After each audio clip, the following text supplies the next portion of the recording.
We have a few donations here. We have a $40 donation from Clifford. Kingdom Hearts hype. Been looking forward to this run all week and set aside a good block of time so I could tune in. Good luck to the runner.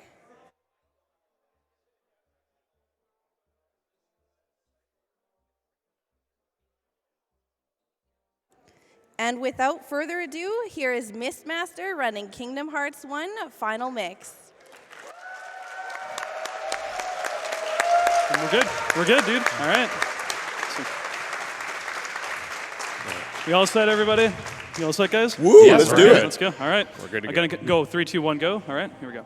3, 2, 1, go. Woo. Yeah.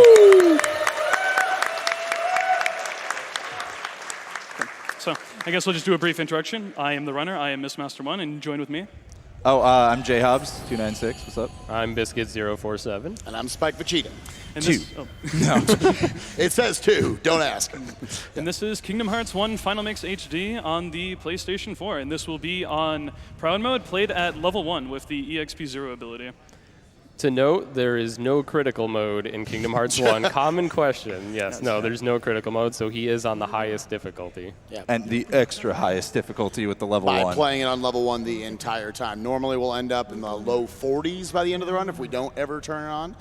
Instead, yeah, he's going to be staying there at level 1. But there's going to be some really creative, interesting mechanics that are going to allow him to get through this in a relatively speedy fashion. I do want to go ahead and plug real quick during this 3-minute unskippable cutscene. Almost all the other cutscenes are going to be skippable, but we'll talk about that later. Do you want to plug a couple of the incentives that we got coming up for you guys? Sakura, actually, if you want to talk about what those incentives are real quick. Absolutely. We have, of course, Kingdom Hearts 1.5 HD Final Mix Level 1 Sephiroth run. Yep. That is currently, the goal is $50,000. We're sitting at $20,811.28. So we still are just under halfway to that. And you're definitely going to want to see that. It's going to be a fantastic 1 MP, so no magic cheese. Yep. Yeah, It'll be done here by Biscuit047 in the middle. Does a lot of level 1 kind of restrictions, challenges, so would love to show that off for you guys. It'll be right after the run, so make sure you get in your donations by the time Mist is pretty fast at this game, so you're going to have to get in those donations very fast. And we also have the Oathkeeper Glitch, which is a cutscene glitch that happens in Traverse Town and does a little bit of unfortunate things with Sora's She saw it last night. It's pretty goofy. We need to hit that. We absolutely need to hit that. It's worth 20,000, we promise. We hinted at it a little bit in the interview beforehand, but yeah, it should be pretty exciting. Mm-hmm. And that's the incentive goal is 20,000. We're sitting at $6,194.77. So again, under halfway. So we're definitely going to need those donations in before the end of the run. Mm-hmm. And finally, we've got Disney Singing is back. Don't worry, I'm not singing it this time. But we have a bunch of people up here. We're going to take, there are 6 options for you guys. The top 3 will be sung, and they'll all be here in the first hour of the run. First one's going to be coming up after just these first couple of worlds. They'll be after Mist finishes up Olympus Coliseum, Deep Jungle, and Alice in Wonderland, respectively. We'll do those top 3 songs as whichever one is in first place at the time. And yeah, there's a bunch of lovely singers here who would love to do it for you guys. So get in whichever one you want those to be your favorites. And with that, the cutscene is just about over, and we can start the speed run. Yeah. All right. So you kind of start off with your little tutorial here, Dive to the Heart. This doesn't really change from a normal Proud run until you equip EXP0. The kind of weird thing to note is that Goofy, I think, ends up level 2, right? Yeah. Goofy will be level 2 you by can, the end of You can this. make him level 1, but we're not going to do that. It doesn't actually change anything, so Sora's level 1. First cutscene skip. Let's go. Yeah, nice.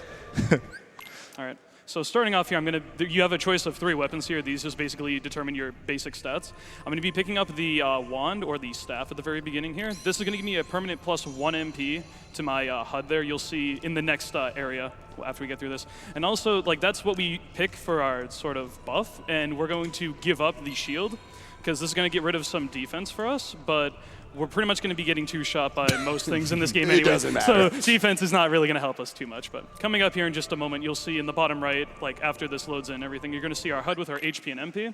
And because I picked the staff, we're actually going to start off with 3 MP instead of 2 normally. And that's a lot of MP is going to be very helpful way later in the game. Yeah, you might wonder why he's not using the sword, which is actually what you do on regular Proud mode. But for level 1 in particular, your strength stat is not going to matter a lot after a certain point in the run. So you really care about your magic stat. The game doesn't really make this very clear, but your magic strength and summon strength is tied to how much MP you have. So the more MP you have, the stronger everything is. So we abuse that greatly on level 1 to make things more manageable. Yeah, so even that 1 extra MP that he got from picking up the staff is already immediately helping out. That's a permanent +1 of my MP as well. So. Kind of here doing some basic tutorial, you know, just opening up a few things. We're going to see Mist. You saw him right there on those shadows earlier, the first basic enemy. He was actually doing air combos on them. Air combos are going to be faster because if you're on a ground combo, Sora's going to finish out the long animation. But here, if you can do it right, very nice. I didn't get the thing, dude. That's a lot harder than it looks. Nice job on the round box. Wish I got that jump, but that's all good, man. But jumping and attacking is going to be faster because as soon as you land, that's going to cancel the animation, so you can then jump and restart the attack again. We'll get more into that here in a second. Mist, go ahead. And right here, we're just selecting these are basically options that determine your overall EXP gain throughout the run. It doesn't really matter because we're going to stay level 1 the entire time, but the only really important distinction is that we don't pick the top options because that makes us level up faster in the early part of the game. So by picking the bottom options or like the late game options called Night, you get more EXP later on. We'll avoid hitting level 2 by the end of this next forced fight coming up here. Because unfortunately, you can't actually get into the menu to put on EXP 0 until after this fight with these 9 shadows. So, speaking of shadows, very annoying. Always they're going to jump into that middle, and then you want to try to catch as many of them with that big area, you know, that big ground combo. Looks like he's only got 1 left. That was very good shadows too. So Mist was even doing air combos there. Like, he started with a ground combo because that sweeping finisher was really going to help him take out a ton of shadows at once. But then he actually switched up to some air combos when he knew that he was going to be tackling only 1 or 2 at a time. Right here, I'm just changing my camera because they made the PS4 camera inverted when they, like from PS3. I don't know why they did that, but so I'm putting it to the correct camera. And also the objectively best one. And I also put on the EXP 0 ability there in that menu. That's the second thing I did. That's going to allow me to stay level 1 the entire game. I will no longer gain any EXP from fights to come. And also note, this means he won't be gaining any level up abilities, so we're only going to get 1 more ability to equip, which is dodge roll later on, and then we'll only have 2 abilities on for the entire run. Look like you're having a bit of trouble there. Oh, okay. So you actually can die to this fight. Yeah. You do that on Proud and level 1 Proud. There's a handful of fights in the game. We'll just take a death abuse because we continue the story anyway. There's only like 1 instance where you actually get something besides EXP from actually winning those fights, so we're pretty much just going to take a death abuse anywhere we can. So yeah, here in day 1, now they kind of introduce you to a lot of the basic mechanics. They're still doing that here, letting you kind of move around as Sora and collect all this stuff. Little interesting thing because when we went to PS4, it turned into actually 60 FPS for this game. It actually made stuff like this a lot harder. So Mist is actually going to be utilizing that barrel to make this little platforming and skip out going all the way around to collect these items. A little bit of a scary jump right here, actually getting to this tree. You'll see a lot of times there, that's a basic technique where Mist is going to throw in a swing with his sword or later on his keyblade, so he can actually get that little bit of extra distance to, you know, get where he needs to go in his platforming. This is essentially just like a big tutorial to learn how to control Sora and everything. Yeah. So. On top of that, you also notice he's not jumping off of ledges whenever he can. He's actually just running right off them. Your falling speed is really, really slow. And not only that, but every time you land, there's a slight little like lag kind of animation there while you're recovering from the landing. And you can cut that out by immediately jumping again, which we'll see, you know, kind of later on. But for the most part, he wants to not jump if he can avoid it. This game is notorious for bad platforming from like the casual players who played this back in the day when it first came out. Even for its time, it was considered bad. But you'll see Mist has a mastery over the platforming. I better not fail now that you said that. I'll try my best to prove it's actually pretty responsive if you know what you're doing, because you can buffer jumps really well in this game. And you'll see that in the next screen. All right, he's got to pick up a few fish now, which you don't do the lock-on strat, I guess, so that's fine. Nice. Easy. Nice avoiding the slippery nips. Yep, Exactly. no wet t-shirt. Yeah. This is all just like a big, you know, collect-a-thon thing. Nothing like really exciting happens for a little bit here. We're just kind of going from place to place. 2 tutorial days. After this, we'll be back into the action.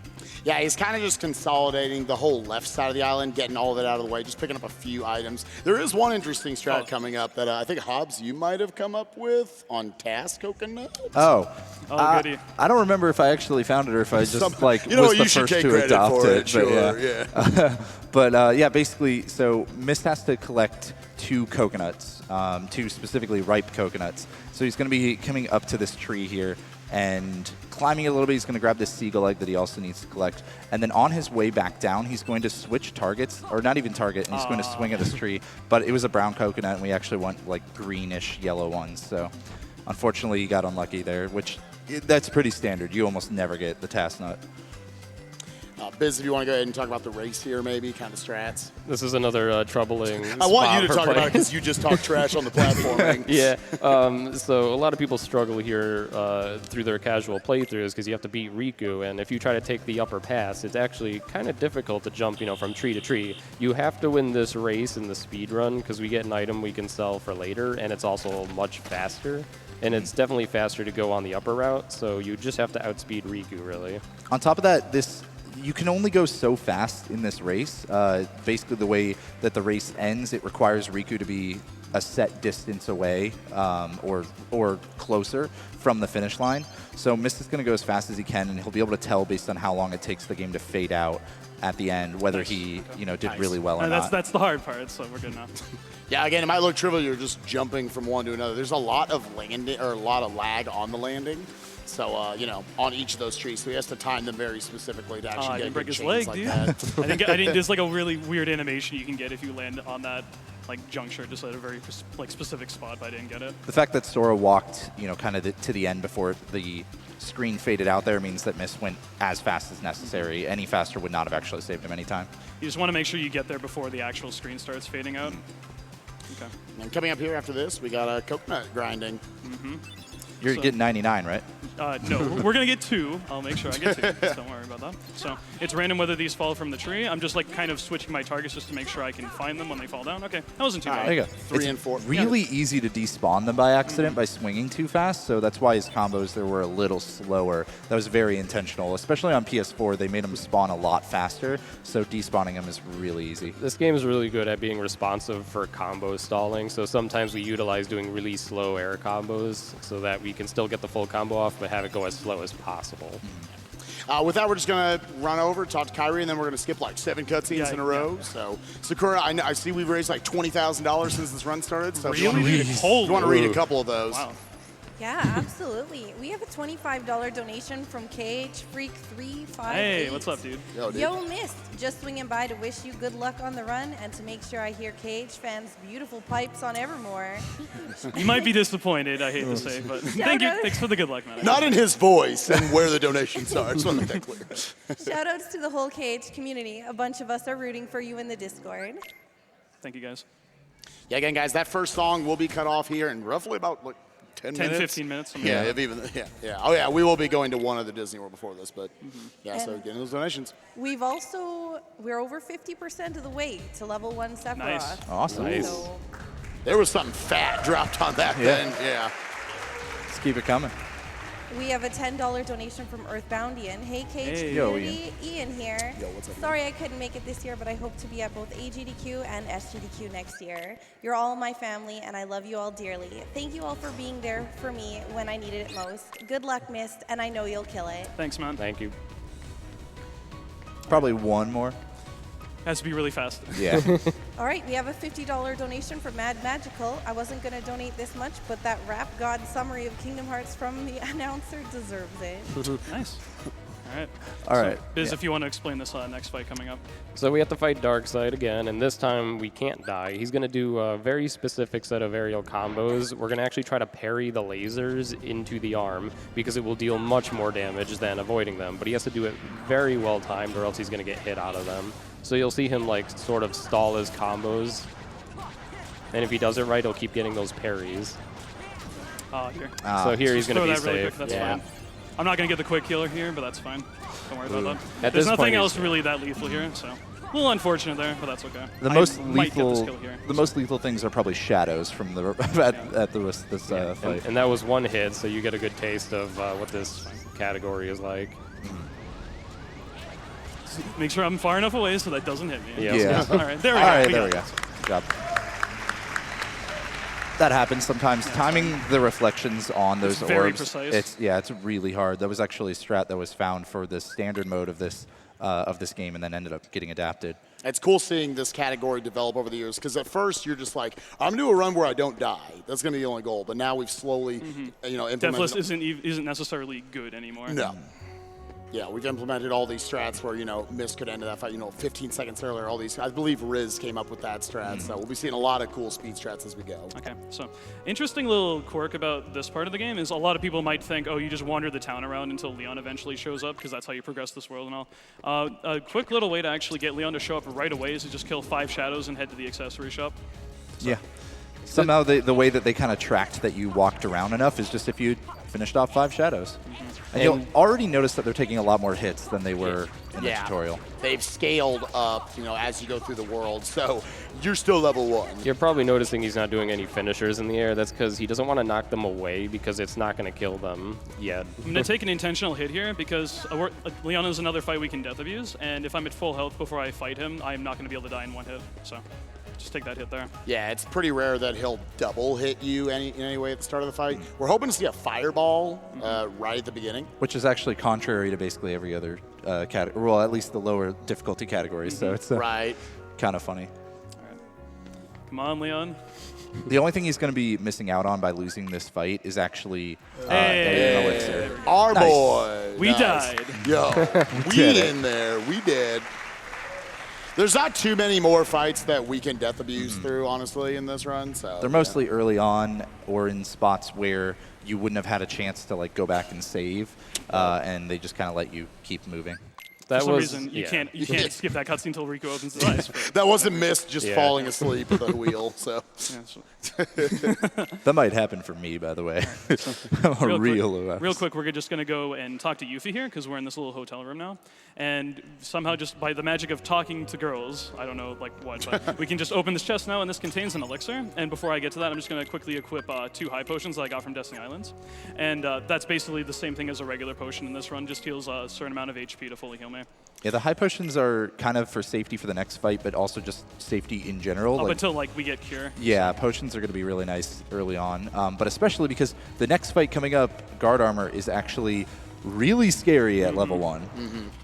yeah, you're gonna have a pre-mob fight that you're gonna have to deal with here, where you're gonna have to fight. You see these the next level of Heartless, the soldiers, which are very deadly in their attacks. Again, this being level 1 Proud mode.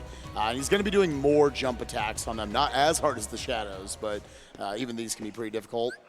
Okay. Hopefully Donald will spam a lot of fire, because those one-shot them. Yeah, magic is real good. As you'll see, MP is ridiculous in this game. So, that's good. Trying to not get, there's a huge crowd of them. I don't want to be a part of that. So. Yo, All right, that's Donald, there's one more. Nice. Yo, Nice. Dolan Okay. the Duck, Okay. dude. And now to come up, here's guard armor. Guard armor. So guard armor, he's going to go for a parry here right away, and then go Nice. for a combo stagger in a second after the jump. Just jump He right as has soon to as get that it happens. fast. There you So go. There's we don't one get it. stagger. He's going to get another one, and that will knock him down. So he's kind of spreading damage. You'll see him target swapping all over the place. And that's to kind of distribute damage evenly. Very nice. You want to break all these parts roughly together. He goes for the arms first because they're far more deadly. And now he just has the legs left. They might split. Nice. Oh, my God. Nice. Kill. That was disgusting. Yeah. That's really good. And guard armor is also invincible until he comes back down here, so he's going to wait a What's up, dude? second. If he didn't break all the pieces right there, then guard armor starts throwing the body parts around individually, Yeah. including the torso, and it gets really deadly. So that And was we're just good. Smooth. Nice job. Very nice fight by Mist. That is a really big hurdle out of the way. Yeah. That I know when I was running Proud Mode a little bit, I stopped running it partially because of that fight right It's the there. first real, actual difficult fight of the run. Yeah, it's got, and this is gonna be a theme throughout level 1. But any of those attacks, if he comes out and stomps you with his feet, if you let him get away, or if his hand starts swinging around, they're like 80% of your health bar gone. Yeah, because an interesting mechanic with EXP0 is that with that equipped, they kind of added level 1 as an afterthought here, so they had to find some way to make it a little fair. So if you're at full health with EXP0 equipped, you will not get one shot by anything. However, if you are even 1 HP off of full health, then you can potentially immediately die. There's actually going to be a really big problem with that, like towards about halfway through this run, but we'll cover that when the time comes. This is going to be another menu here where he's going to finally put on dodge roll. Because we just got it from them right there. Yep. And also going to steal their items. Yeah, loot their items, why not? This almost only what they're good for. So, oh, nice. Yo, they kept wow. all their items. All nice. Fantastic. Especially Goofy's ether right there that he had at the bottom. Very good. And I'm also going to be setting their AI to use HP and MP items pretty much constantly. So whenever I'm low on MP or I even remotely take damage, because I'm basically going to be in critical health almost all the time if I take a hit, they'll just heal me right away. So. And in addition to that, we're also, so we got the Gummi Missions. Unfortunately, games like Kingdom Hearts 2, we cannot speed up the Gummi Missions, but here we can. And we're going to do that through a goofy-looking little gummy ship. Don't make fun of my gummy ship, man. The tissue really box, fast. dude. We call this the Flying Tissue Box. We're going to put on that and that. Beautiful. We're done. That's a beautiful-looking ship right there. This will allow the gummy ship to move much faster. You might not notice if you don't know the game really well, but if you side-by-sided them with the default gummy ship, it's a huge difference. It's ridiculous. You in this, I know at least on the trip from here to Wonderland, you already saved like 25 seconds on that Gummi Mission. And this one's alone. longer, like the trip Yeah. to Olympus Coliseum. So, yeah, you're already making back all the time that going into that gummy menu will do. Yeah, so the way that these get faster are by taking, you kind of have your gummy ship fall into weight classifications. So by taking off all the armor right there, he is in the lowest weight classification. So it just physically moves you along the screen faster. Other than that, it's going to base it off of your best engine gummy, which he has the basic, just the fire gummy. That's all he has right now. We will be upgrading that as we go through the run. And he put on a gun because it's proud mode. Oh, yeah. It's very important to note that although Hobbes said that we will not be getting one shot in pretty much any of the fights here, it is still possible for you to die in one hit in Gummi Missions. Yeah, that's So- like the one place that's possible because they actually are more difficult based on the difficulty selection, unlike in KH2. Right. Yeah. He's also heading to Olympus right now, which is kind of different from all other categories because we need to get the Thunder spell. So we're actually not going to complete Olympus. We don't need to in the entire run, but we want to go there quickly to get the Thunder spell. Yeah. Essentially, we're just going to be doing like a series of mini games where we just have to destroy a bunch of barrels, and then Phil's going to be like, "Here, you can have the Thunder matching," and then we come back in KH2 and we can show him like how much we've learned. So. Yeah, Thunder's not only a great, just magic spell in general, but on top of that, it's absolutely required for something later on that we'll get to. Yeah. Also, the first Disney song should be coming up pretty soon, right? It'll be, once we obtain the Thunder ability, which will be after these barrel mini games, then we will do it. So we kind of explained the basics. I don't think we really need to go into too much detail on this stuff. So, Skr, I'm going to let you go ahead and read donations, and then we'll get into that first Disney song here in just a few minutes. Perfect. We have a $50 donation from Alexa. Don't give in to the darkness. Let's hit those Kingdom Hearts incentives. We have a $25 donation from Inari. Toughest question of our generation. Simple and clean or Sanctuary? Go. Love you all. Sanctuary. I disagree. I don't know. Don't think twice is the real answer. Yeah. He's just breaking. I was waiting for that. Thank you. Got all the round box combos, by the way. Just throwing that out there. Those are really, that's really hard to do. This one's a lot harder. So. All right, so get ready. It'll be after we break these round boxes that we'll have to end up picking out our first Disney song. He's trying to snipe barrels into other barrels if he can, especially here. This one would be really nice. Good. And then targeting the middle of these packs. That's fine. Oh, my God. I can't believe you dropped one. Yeah, dude, it's so bad. What a loser. All right, 36, not too bad, man. All right. Pretty good. That's good.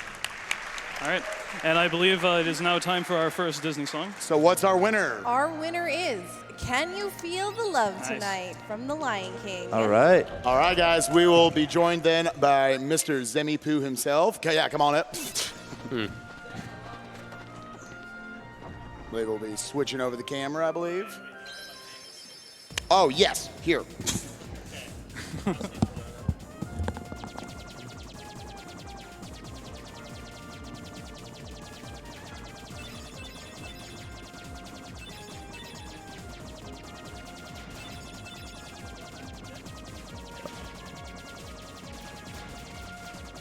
It's pretty quiet, but hearing him a little bit. Yes, check. Check 1, 2, check. Hi, everyone. How y'all doing? Hey, what's up? What's going on? I'm hearing like weird echoes of myself in that headset.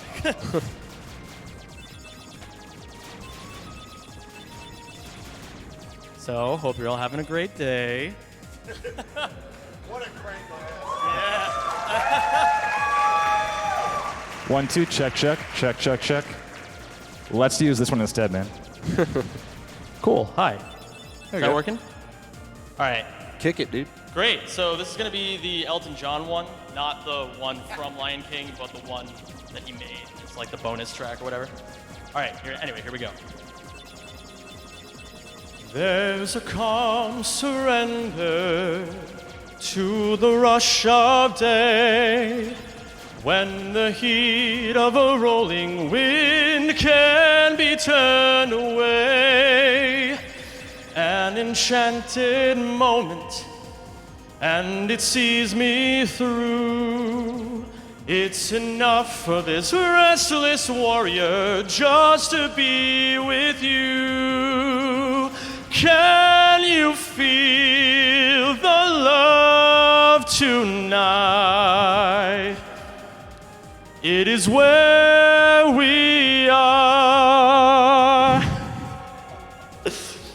It's enough for this wide-eyed wanderer that we got this far. And can you feel the love tonight? How it's laid to rest. It's enough to make kings and vagabonds believe the very best. All right. Amazing, dude. Nice.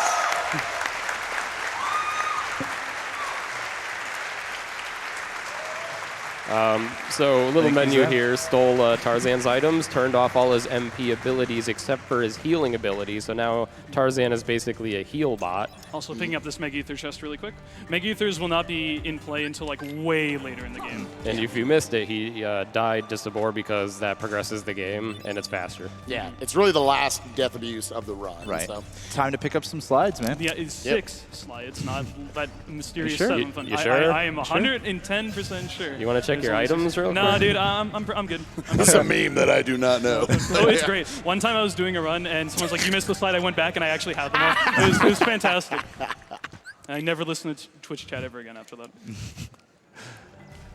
But Deep Jungle is kind of where you start to see more of the movement of this game really kind of start to shine, even despite how simple it is. Like, you can really have some minor optimizations that add up over the course of the run.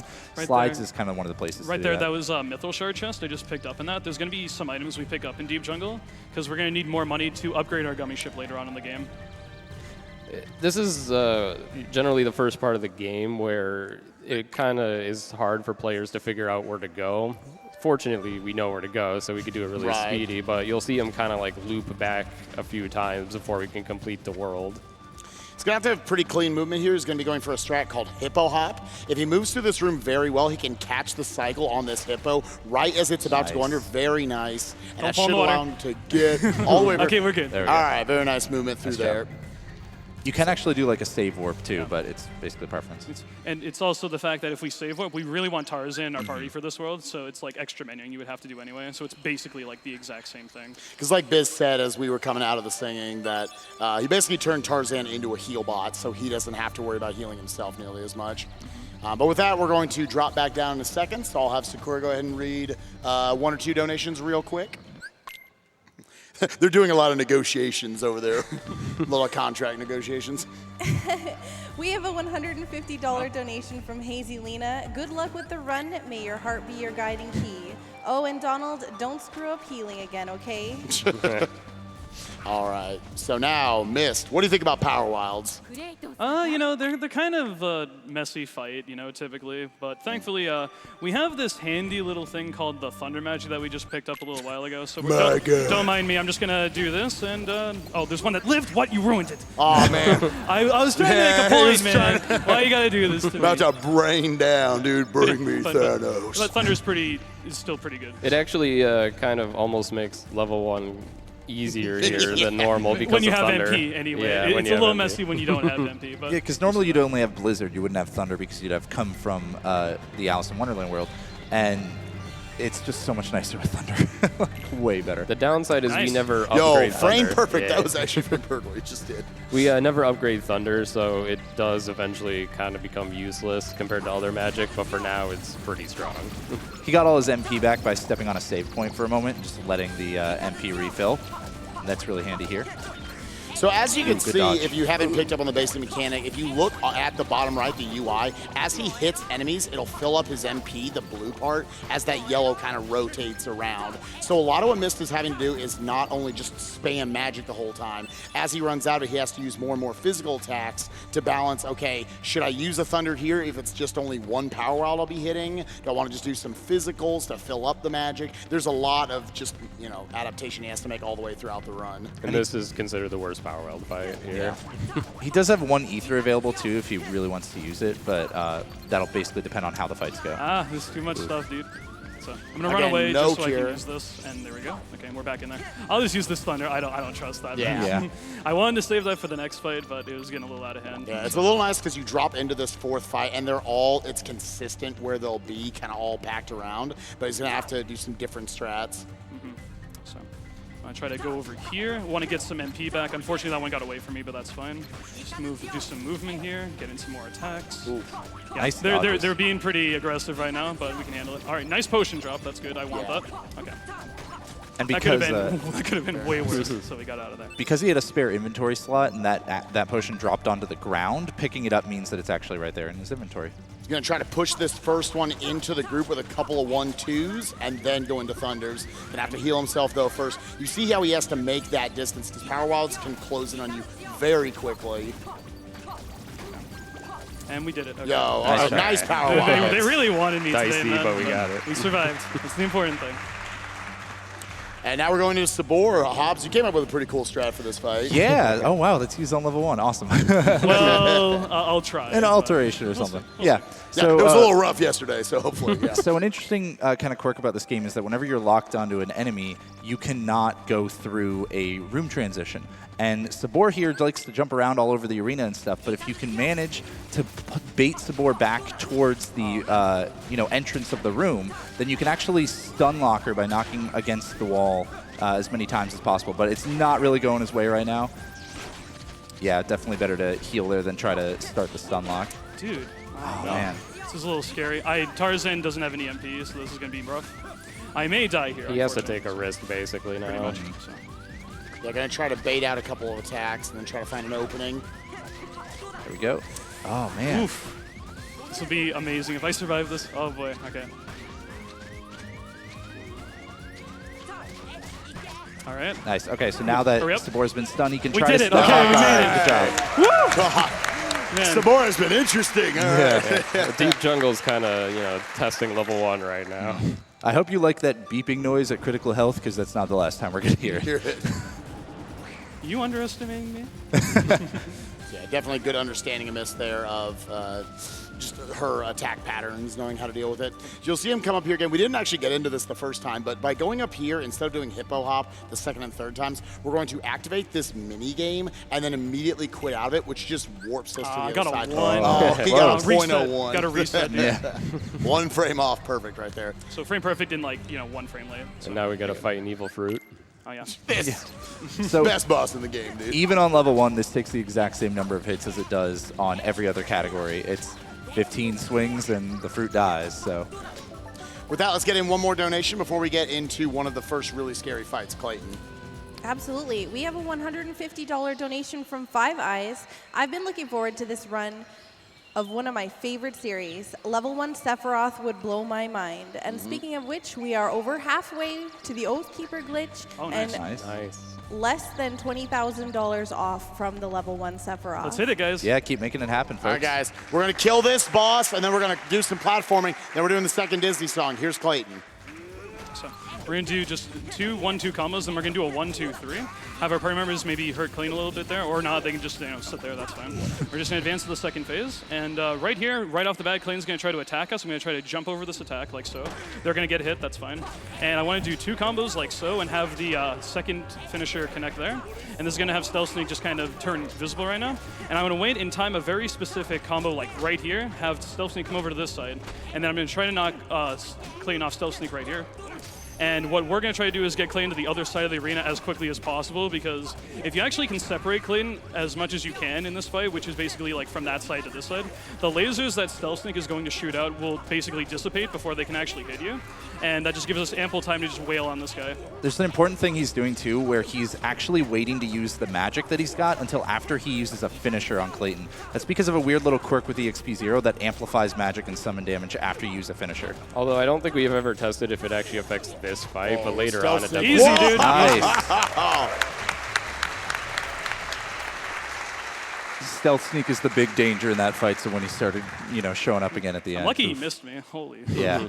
That was a bit sketchy. It is so hard to do air combos that fast, reset, and go in for another 1-2. You have to be so close to the ground. That was absolutely nuts. Nice to see that. All right, guys, we're going to do some platforming right here. We're going to pick up a couple of synth items along the way that will also be used to sell so we can buy a few gummy pieces later on. See how missed platforming through this section There's looks. only like one really hard part here. So there's like a mithril in that chest, there's an orichalcum here. We're all set for items to sell for later, and if I can line myself up properly here, this jump is very tight. It's okay. You can get it. Give me another Second try. chance. There we go. Hey, Second Not try. bad. Second try. Not bad. That jump is good very jump. difficult. So. All right, and with that, we're about to make our way over to Alice in Wonderland, but we need to do another Disney song. Second place, we got, How Far I'll Go, Nice. sung by It's Casa. from Moana. Right. Shout outs to Nintendo. Yeah, Nintendo's happy for sure. Shouts to Nintendo. Spike. Oh, do I need to do this thing? Yeah. Yeah. I'm waiting for him to get up. All right. Yeah. Just making sure. You want me to get up? You don't want to hear me anymore? Yeah, I know. It's more that you don't need the mic to be heard.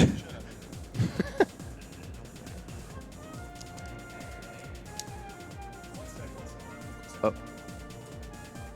1 sec, Casa. Not quite on yet. We'll just groove out to Gummi Ship music until then. Go ahead. Staring at the edge of the water, long as I can remember, never really knowing why. I wish I could be the perfect daughter, but I come back to the water, no matter how hard I try. Every turn I take, every trail I track, every path I make, every road leads back to the place I know where I cannot go, where I long to be. See the line where the sky meets the sea, it calls me. And no one knows how far it goes. And the wind and the sail on the sea stays behind me. One day I'll know. If I go, there's just no telling how far I'll go. I know everybody on this island seems so happy on this island. Everything is by design. And I know everybody on this island has a role on this island, so maybe I can roll with mine. I can lead with pride, I can make us strong. I'll be satisfied if I play along, but the voice inside sings a different song. What is wrong with me? See the light as it shines on the sea, it's blinding. But no one knows how far it goes. And it seems like it's calling out to me, so come find me. And let me know What's beyond that line? Will I cross that line? See the line where the sky meets the sea? It calls me, and no one knows how far it goes. And if the wind on the sails in the ski stays behind me, one day I'll know how far I'll go.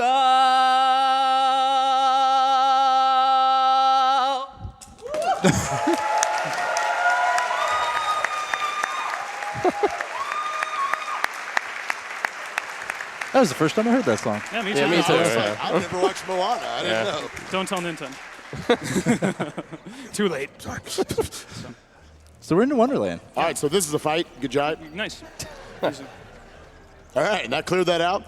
We haven't actually talked about it, but one of the mechanics of this game, you'll notice in the bottom left corner, there's the command menu. If it's blue, he can open doors, he can open chests, activate things. If it's red, which indicates that there are enemies on screen, he can't do that stuff. So he needed to clear out those enemies just so he could open up that chest, which is a piece of evidence, what they want you to do in this world. Go around, prove Alice didn't do anything wrong, and... I think it's us second from the right. Whichever chest hits the ground first, that will have the soldier in it, or the Heartless, which will allow you to have Goofy and Donald in the next fight. So nice picking that out. So this means his party members will be helping him out for this fight. The Kraang Tower is kind of a weird fight. It doesn't have HP, so you're going to see him actually do slow combos, because if you do it too fast, it doesn't register as a hit. And he also is hoping his finishers will knock away cards so that he doesn't get hit and have to run away and heal. And now, as you can see, he's having a hard time locking onto the tower, because when you break all the wheels, it kind of gets a little difficult to target it. Thankfully, we have Cure from beating Clayton earlier, so... All right, nice. That was good. That fight gets a lot scarier if you don't have Cure, or also if you don't know to slow regular crowd, down. this fight's so obnoxious. It's crazy. And slowing down your combos is a really big factor of that fight that actually took us a long time to kind of figure out. Yeah. Right.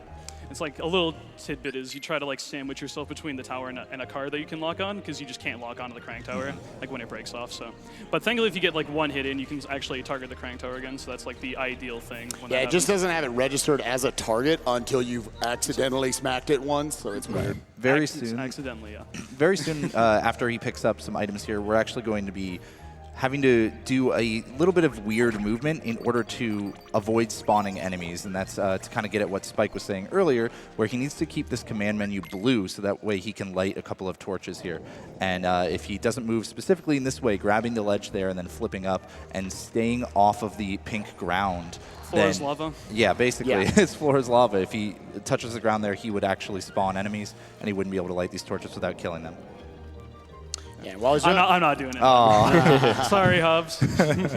Yeah, so you'll see him specifically, again, avoiding the lava on the floor right there. He's going to do a jump slash towards that latch, and then going to try to jump into position to then activate the latch while he has blue menu. And as you can see, after it opened up, it was red, and the enemies respawn there. Going to fill up his MP off standing off a save point, and then we're going into the boss fight. This guy just kind of gets destroyed in this category. Yeah, it's so. unlike regular Proud. We have Thunder, which kind of wrecks Trickmaster, so it's not as bad. Although you still have to be really good at the platforming to pull this off, because jumping onto the chair to quickly get a combo on him has to be done very quickly, or else he'll knock one of them down and you won't be able to use it.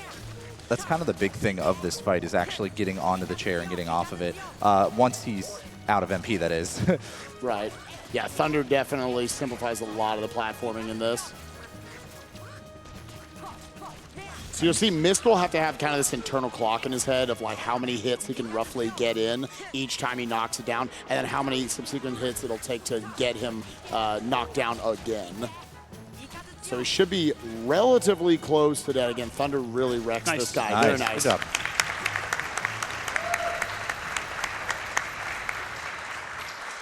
And with that, guys, we've come to a close on Disney songs. Our third place finisher, the last one we're singing, is going to be... Love is an Open Door by Zem and Kung Fu Fruit Cup.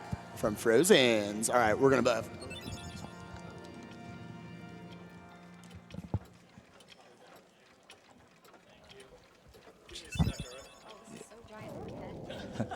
Kung Fu, tilt the mic thing up. Yeah, there we go. Cool.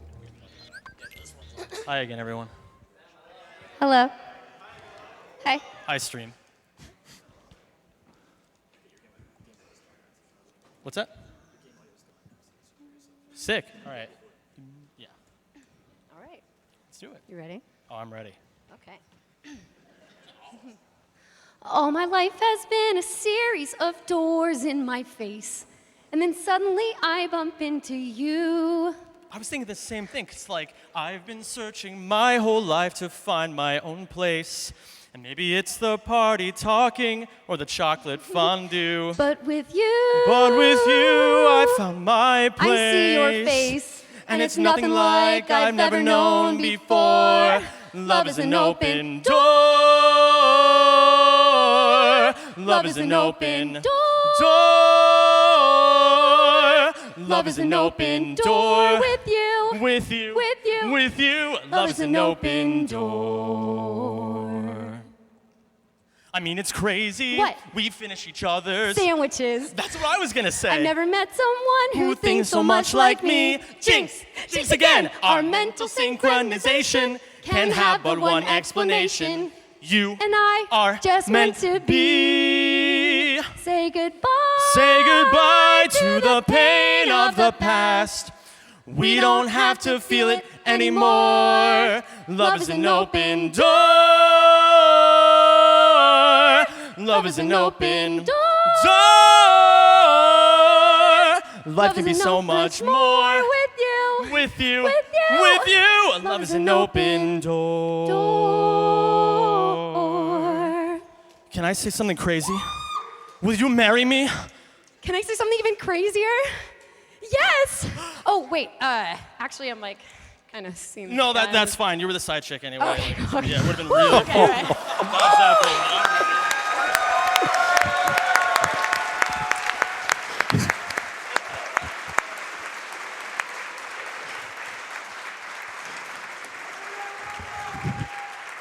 Oh, that was good. Fantastic. Yeah, Hello. you're good. Yeah. Just a real quick shout outs to all of our singers. Thank you guys. You're all awesome. And yeah.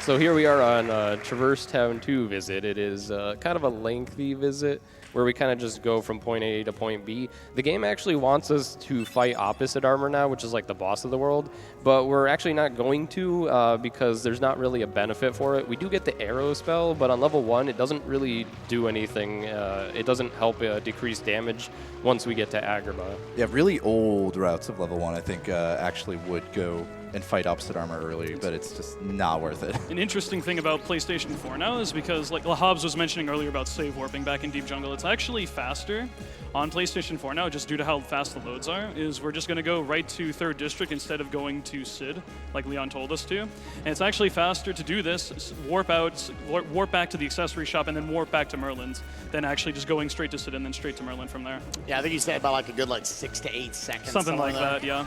Yeah, we also nice. Nice. Just for you, Swagfire. Hobbs. Yeah. So we never really mentioned, but he's playing on the Japanese version because, text, it's a speed run. Roughly 25 to 30 seconds Yeah. faster. And it used to be a lot more than that, but if you watch this game on an English copy, or watch this run on an English copy of the game, you'll actually see whoa, this couch just fell. Oh God, it's One my end. It's devouring us, I think. Okay. I wouldn't worry about us. Yeah, this is Merlin. We'll be fine. Sit up here. Right, This would be a good time for donations. Of course it was Yeah, when I was on the couch. Ignore what I was talking about. Oh, hello there. We have a anonymous $500 donation. Wow. Great job on the singing, Zeman Casa. Disney songs are always a highlight of Kingdom Hearts runs. Put this money towards the Oathkeeper cutscene glitch. For those who haven't seen it before, you're in for a real treat. Let's break the 2 million mark. Thank you very much. Right here, they're introducing you to the fairy godmother, which we'll get into here in a little bit. But her basic function is she's actually going to allow you to unlock more summons as we go through. We haven't seen any summons yet, but they will be very, very useful. And now we are going to stand up. And now we are going to leave. And now we are getting a backup depth. Okay, I was like, wait, dude, I have a run to do. Yeah, you keep going. You're good. All right, and that's the You're killing end it, of man. SGDQ 2018. Thanks, everyone, for watching. We normally do not break couches as a community. I just want to put that out there. You know what? That's probably just Should I sit like on this one? Should I just? it's probably just You're like the good. same couch all the way from Classic Games Done Quick. We've just been moving it. And we're just gonna chill right here. That was amazing, by the way. Shout outs to our tech crew. The coordination on that was incredible. God, that was good. I wish that were playing. It's a now. good thing it was during Traverse Town. Oh yeah, dude. It's like just get in the middle of pot stamp. He's like, get out of the way.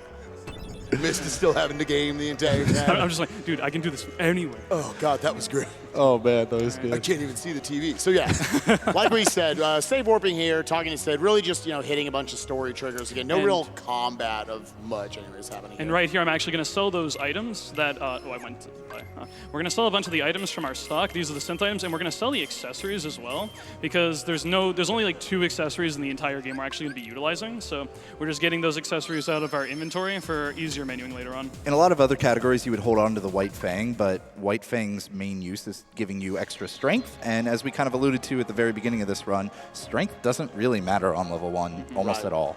Which is why we haven't really switched Keyblades yet or anything like that. The strength stat doesn't matter for Keyblades as well, so the only Keyblade we will equip usually is for MP only, except for the very next one where we put Jungle King on just for the extra length until we get a better MP Keyblade. And right there, as I alluded to earlier, we talked to the Fairy Godmother, and one of the things I believe after beating Deep Jungle, we got the ability to unlock Simba. Or somewhere along all this, I don't remember. But somewhere along the way, we got Simba. And you'll see Simba will be really good for crowd control as we get into the next couple of Yeah, worlds. we'll actually see him in just the next world coming up soon. Yeah. It's important right here, we actually activate this reaction command on this door. This creates a shortcut back to the 1st district from the 3rd district, and if you do it right now, there's no enemies that spawn because there was a cutscene that just played there. And now we're just going to talk to Sid and go on with the rest of the world. To get a little more into why strength doesn't matter on level 1, this game has some scaling when it comes to the bosses. It actually doesn't scale your damage really against regular Heartless, which is kind of why you'll see a lot of usage of summons and magic, but it does scale your damage against bosses. You'll have a minimum amount of damage that you do to every boss, and it's different per boss and stuff like that. And it's all based around your strength stat compared to the boss's level. So that is why we don't really care about strength, because we're never going to build up enough to really do more than the scaling is going to help We're going us. to be doing chip damage. It's only, though, because of EXP 0 that we scale up. The game normally doesn't scale you. You'd be doing chip damage if you were low-level Proud Rest right in now. peace, Donald. Normally the game will only scale you down if you start doing too a much challenge damage. that some people will do is they'll get to a late game boss with EXP 0 on level 1 and then take EXP 0 off and fight that boss, where the boss will take like an hour to kill. Shoutouts to Biz. Yeah. You're an idiot. Yeah, kind of. So right there, if you want to explain what you just bought. That's the 1,250 money I was talking about earlier. We sold enough stuff to get that. And right there, I bought a Fire Gummy, which is basically a stronger engine for the Gummy ship, and also the Haste Gummy. So I'm going to go into my Gummy ship again really quick. We're going to go over to our engines. You go down like this. I build my ship kind of stylish way. So there we go. And beautiful. Fantastic. So Everyone gets their own personality. Exactly. Those. Dude. Yeah, that's Let's good. go. Yeah. And the Haste Gummy you're going to see here, oh, this is actually, you want to warp here. Yeah, it's about 4 seconds faster to warp to Wonderland and then go to the warp hole from here than actually just going straight from Traverse Town. Yeah, faster by about, I think it was 4 seconds on PS3. Might so be a little faster bit load Yeah, times. It's 5 probably or even 6. more here. Yeah. So. Even though it looks so much further from the warp hole. Yeah, do not trust the just visual aspect of the actual world map. So now in addition to the Fire Gummy just moving us along faster, now we have the Haste Gummy, which, as you can see in the bottom right-hand corner, it's basically Star Fox 64. Use the boost to get through, and you'll be boosting for that little bit of time, and then you'll have to refill. Again, going to be speeding this up a lot. Right. But with that, we're on our way to Agrabah, so I think Squirt, you can go ahead and read off some donations before we get to an awful world. Yes. Absolutely. We have a $150 donation from Joker Man, donating during one of my favorite games growing up. Let's get that level 1 Sephiroth fight. We also have a $75 donation from TW Roxas. Gotta donate during the series that gave me my name. Best of luck to the runner. Put this towards the Oathkeeper Glitch. You'll notice, like, really quick there, I was actually hugging the top right of the screen, and I eased my way sort of downwards to the left. It's because those enemies that kind of just come from behind right there, like halfway through the gummy, that's the first real instance where I'll actually just get, you know, blindsided in one shot if I don't move out of the way. So it's very important. Especially in these later gummies, you move in a very particular way just so you do not get nailed by these oncoming Heartless ships. So we're about to enter probably one of the worst worlds. First real wall of the game, I would say. There's 2 boss fights coming up that basically are incredibly random and can just kill us for really no reason. In addition to just not only kill us, but also just waste a ton of time, especially this first one we got coming up. All right. First thing he'll be making his way over here for this story trigger. It's a cutscene where we see Jasmine hiding from Jafar. And what the game wants us to do right here is go ahead and kill off these bandits, this new type of Heartless, exclusive to Agrabah. And you can see up there in the top left corner of the screen above Jasmine, you see that keyhole lock. You actually want to unlock that in order to unlock some doors to get through. So you'd want the blue command menu here. But Mist is actually going to skip these bandits right now in a little skip we call Bandit Skip. Cleverly named. That we'll be getting into here after the next fight. And you actually can skip doing Bandit Skip by doing a save warp, but we gotta look cool, man. We gotta look and cool. plus, or stupid, one of the two. And like in Deep Jungle, the party members change and everything. It's just a free mega elixir in Aladdin's house. That was a mega elixir. Aladdin is rich. What is going on? There's a chest here, I promise, but there's a mega ether right there. Yeah. It's surprising that they kind of just throw you a mega elixir so soon in this game for free without doing anything other than just being there. The most powerful item you can use in a battle. Coming up is our first usage of Simba, which, as Spike alluded to earlier, is really good for crowd control. A lot of people probably just randomly use Simba on like one boss fight, probably like opposite armor or something like that, and they just kind of saw he doesn't really do a whole lot against bosses in particular, but as you'll see right here, he's fantastic at just dealing with mob fights specifically. The only danger is that it takes a little bit of time to get this charge off, so he has to be very careful that he doesn't get hit during it, so he moves a little bit there to let them spawn and waits until they're all spawned and then just kills them. Nice. Simba's damage, like all summons, is based off of your maximum MP, so it's pretty important that we keep increasing the magic so we can keep using Simba. Okay. Hopefully this next room doesn't obliterate me like it has a couple times, but sometimes a random hit just like snipes you out of the air and then you just kind of die inexplicably. So. Putting in Aladdin, he is pretty strong. His physical damage is going to be better than Donald right now. So now we're going for the Bandit Skip. And do a quick menu of taking Aladdin's items. And I'm also going to unequip an ability from him and also put on the Jungle King Keyblade for the range. Okay. And hopefully. Nice. Nice. Precise setup there going into first-person mode while also, you know, slightly adjusting his positioning before spawning any enemies. I believe that was found by Saiyans, the first-person mode setup, and that's pretty cool. This next room randomly can have... okay, good. Okay, he didn't have it. Nice. I'd rather it here than Halloween Town, man, so I'm still a little... We'll wait for Halloween Town then. There's just a bad spawn you can get here that he would have known if the music didn't change and his command menu stayed red when he walked in. Oh, come on, dude. Unfortunately, I believe in my party members. No, go down. Go down. Okay. If he drops down there, it will just push him off the edge, dude. All right. I think they got him. It died, yeah. Yeah, they got him. Okay, good. Nice. Okay, good. Oh. Almost took another lap around right there. Again, need to keep that blue command menu in order to keep enemies spawned off so he could unlock that. Weird little quirk. They actually reduced the speed at which the camera turns around in the latest patch for this game, which is just so obnoxious. Weird. But you kind of saw it there All while right, Mist was having to wait on the turn. Time for my favorite fight, and everyone's favorite fight. This is Pot Centipede. I'm going to be dead on focused on this, so you guys take this away. Yeah, Pot Centipede's pretty rude. You can take this one, Spike. Sure, yeah. Pot Centipede is awful. So there's going to be a head and a tail to him, and then there's going to be, like, I'm pretty sure 7,000 little pots that he can connect in between. Mist is going to first off try to just get away, be a little bit safe, deflect that, and then go ahead and break open the pots one time. Now he's going to try to start to form back together, and what Mist wants to see is that he's going to start running through the hallway. The more running through the hallway, the better. He's kind of got a stored hit right there, and this is good that he's seeing him with only 2 pots in between, because that means if Mist puts on a little bit of a delay to his finisher, then he's actually going to hit both the front end and the back end with the finisher. Okay. Yeah, jump and heal. Again, jumping and curing, because that is going to reduce any of the lag from landing on, from doing it on the ground. This is like an awful position right there, man. He's getting a little cornered here, and that's very Okay, good. dangerous. There we go. This is what we want to see. Once again, 2 pots. So if he puts on that delay, you can see it smacking both the front part and the back part on the backswing. So we want to see him never stop running. Hopefully. Yeah, because then he's not going to stagger him and have to go through that awkward phase. Oof. Oh, wow. He just really swiped with the antenna there. So unlucky here. He broke apart. He's going to have to break him apart again. And now hopefully he'll form back together and run through the walls. This is what I'm saying, that even if this fight doesn't kill you, it can just waste a bunch of time. Ooh, those pots have a mind of their own. 2 pots once again. And every time he has to jump and cure, he's still nice vulnerable. Nice read right there by Yeah. Mist. One coming out of the air. They like to do that. He should be very close to death We at got this this. point.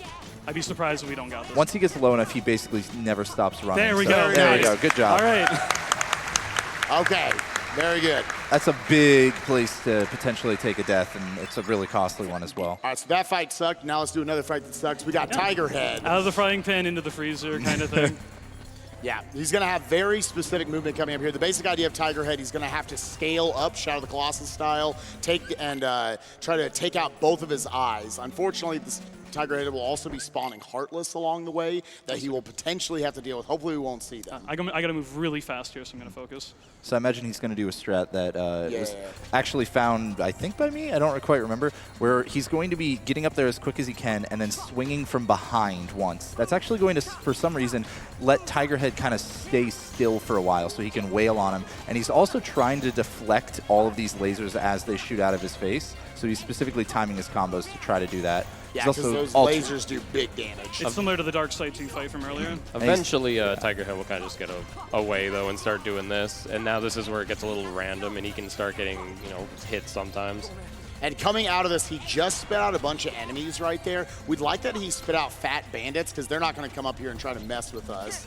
If they're regular bandits, though, they are just unbelievable snipers. Oof. Oh, this is a falling little down. sketchy now. Okay. That's okay. Yeah. Just calm down. That's all right. Okay, so he's going to have to react off of this. Hopefully get up fast enough. Nice. Was able to get up to the front Okay, very damn it. quickly. He's also alternating his hits between the 2 eyes, because once you kill one eye, Tiger Head gets a lot more aggressive, and he just did that on the left eye. Nice job. Oof. Standing on top, the victor. Very nice. Dude, that was an amazing recovery after falling down, too. Yeah. It's really hard You to have get to back go up. really fast, man. Yeah. 'Cause sometimes you could just non-stop be moving. It's impossible to climb back up. Yeah, you fall down, you don't generally expect to get back up there. You expect to have Right. to run around and dodge the enemies on the ground until Tiger Head decides to shove his nose into the sand. Nice little jump there. There's a cottage in this chest. We'll be getting just enough so we can be thoroughly prepped for final fights by the end of the game. Yeah, cottages are basically mega elixirs, which will completely refill your HP and your MP of all your party, but you can only use it from the menu. So it's basically just a mega elixir, but more restricted. Yeah, right now, just again, like a lot of the worlds in KH1, they're kind of, you're supposed to explore around a lot. If you just know where to go, you get through them very quickly. So we got a handful of rooms here, and then we'll be going into the other 2 boss fights of this world. Thankfully, they're nowhere near as drastic as the other 2. So, But they do have some specific strats to actually get quick kills on both of Yeah, them. they could still waste some time, but they're not as likely to kill you. So He's also going to be picking up an elixir in the next room, because any kind of free item that's very close to us, it's a little bit risky to do that, but that's the only way we can really do it is jump attack. You're kind of expected to have you have high to time jump it right, or glide. because if you do it too soon, obviously you don't make it. If you do it too late, you can actually clank off the floor, and then you just get knocked back and you fall down anyway. So very particular timing there. Right here, I'm actually going to, oh, not that. We're going to go to our items, and we're going to swap in, I used all my items. There we go. Put on 3 ethers, and we're going to put on the Ray of Light accessory we won a little while ago, as well as put Blizzard over Thunder in that menu there. All right, we said Thunder's never going to get another upgrade, so we're switching over to Blizzard, which will upgrade to Blizzara as well after this next fight. So Jafar, Hobbes, why don't you take this one? Yeah, so Jafar has a really interesting technique. He's actually going to swing at Jafar once here, land up on top, and then swing again and use magic. That's going to force Jafar to use this magic bubble. Now, with proper timing, and he did a nice job there, he can stagger Jafar and keep him on this platform. He's also hoping that Aladdin does as much damage as he possibly can. He has to dodge this shockwave here, and then he's going to keep wailing on him as much as he can. Aladdin's died, so he has the option of reviving him if he wants, but probably not going to worry about it. I'll be okay. Yeah. So he's going to just manipulate Jafar's position to be back on the same platform. Nice timing to stagger him again, and he's going to try to do as much damage as he can with fires here. This is another thing where damage storage is active right now. Yeah, he did a finisher before he started using those Should be fires. just- And there we go, 2 cycle, excellent job.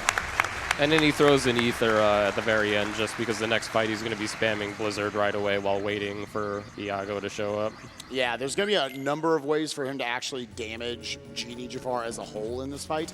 Iago's kind of the main way that people know about, but you actually, if you spam Blizzard, you'll actually, I'm not sure if you can do it with fire or not. He lives in lava. I don't think fire works. But yeah, whatever. You use Blizzard, it's a big spread attack, which just upgraded to Blizzara right there. And that's going to allow us to do damage again. Have kind of alternative ways while Iago's flying around. He's going to be trying to hit a damage value right here in order to move Iago. Yeah, that is a little random when he does that. But Iago likes to come over and chill on this awkward side right here. If he damages him enough, it can push him. It looks like he did get it, and a nice deflection right there. Unfortunately, Iago decided to get stuck there, but you can work with this just fine. Just potentially could be slower or a little bit riskier. Yeah, this is really awkward. Aladdin's also dead right now, so he's not adding on to that extra chip damage, which, right now would be pretty handy. Goofy, do it. Do it. What are you doing? Goofy was thinking about it. He's Help just dancing, dude. He's just dancing, dude. It's not a dance One party. small thing Mist is doing is mashing triangle, which actually calls your party members to action. So he was really trying to get Goofy to just jump and attack Iago, but no luck. If I can jump a little bit higher, that'd be nice. Okay. You see how low he's trying to keep all those jumps going into the Blizzard. Nice deflection right there. Yeah, trying to keep those Blizzards low to the ground so he can instantly jump into them again, but sometimes they can be a little low. Should be close to dead at this point. Ground combos some suck, Blizzards. Come on, dude. On Genie Jafar. Nice. Okay, we got it. Okay. All right. Yeah, in general, like especially for a marathon setting, that was actually quite good. Really Yeah, good. that was a very good I'm very, aggro. very happy with That that. fight can take a lot longer. I believe even like Genie Jafar can heal Iago or heal the lamp and make it take even longer. Shout out It's to really Spike. awful. Yep, shout out to you on this one. Yo, so this is another minigame they throw you into right here, which actually, if you die just by running in the boulders, the game's like, it's good enough, and they'll just let you progress on with the story. Funny enough, I was in a call with Mist, who was like, oh yeah, you can't do this on beginner, but I found a way. I ran into every boulder possible. It was literally right after I said you can't do it. He just does it like, I was like, oh wow, okay, well, I'm just gonna leave the internet for like a day. Man, probably the single greatest speedrun strat I've ever found, how to die, so good job. Yeah, that will not be the last time that we see from that. The other one was because I suck. But anyways, yeah, we're going to be making our way to our next Disney World. We're going to go on to Monstro. So, yeah, if you want to go ahead and read a bunch of donations, again, we need to move towards. Give us an update on those Sephiroth and Oathkeeper incentives. Absolutely. We are just over $5,000 off from the Oathkeeper glitch. nice. So we are almost Wow. there. As well as level 1 Sephiroth, we're about 15,000 off as well. We gotta hit we this, are, boys. We are really close, and you definitely want to be seeing those. And speaking about donations for the incentives, we have an anonymous $1,000 donation. Wow. Thank you so much. So, Kingdom Hearts games are some of my favorite to see run at GDQs. Great runner, great commentary, and great musical interludes. Thanks for all the work you are doing to raise money for an awesome cause. We also have a $25 donation from Dre. Doing great, guys. Love KH and announcers. Don't let Couch Thulu devour you. God. How's How's it doing back there, by the way? It's the real reason I didn't want to sit on the couch. They're a little lighter back there than me. So. Nintendo is getting like eaten by the couch right now. I thought I saw Nintendo. Go ahead. Sorry, you can read more donations. Perfect. We have a $250 donation from AW Sup. I've missed most of GDQ this year, unfortunately, but I may or may not have rushed through meetings today so I could be here for a Kingdom Hearts run. Thanks for running such an awesome game, full of that good old childhood nostalgia. Also, great job on those harmonies for Love is an Open Door, guys. Keep it up, everyone.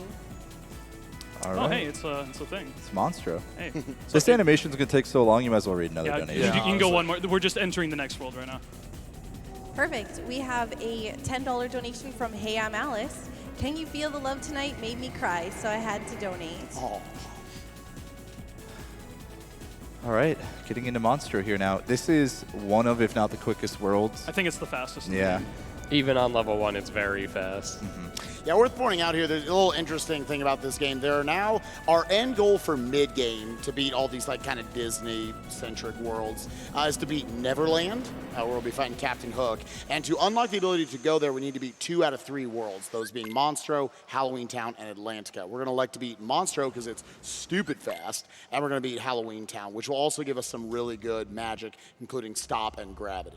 Yeah, going in and doing Atlantica is not only slow, even though it's very consistent, it's actually a pretty fun world in a speedrun, but it's really slow, and the only magic upgrade you get out of it is Thunder, which we already have Thunder. We don't really care about upgrading it much. Right. We really would rather have every single magic available to us. Right.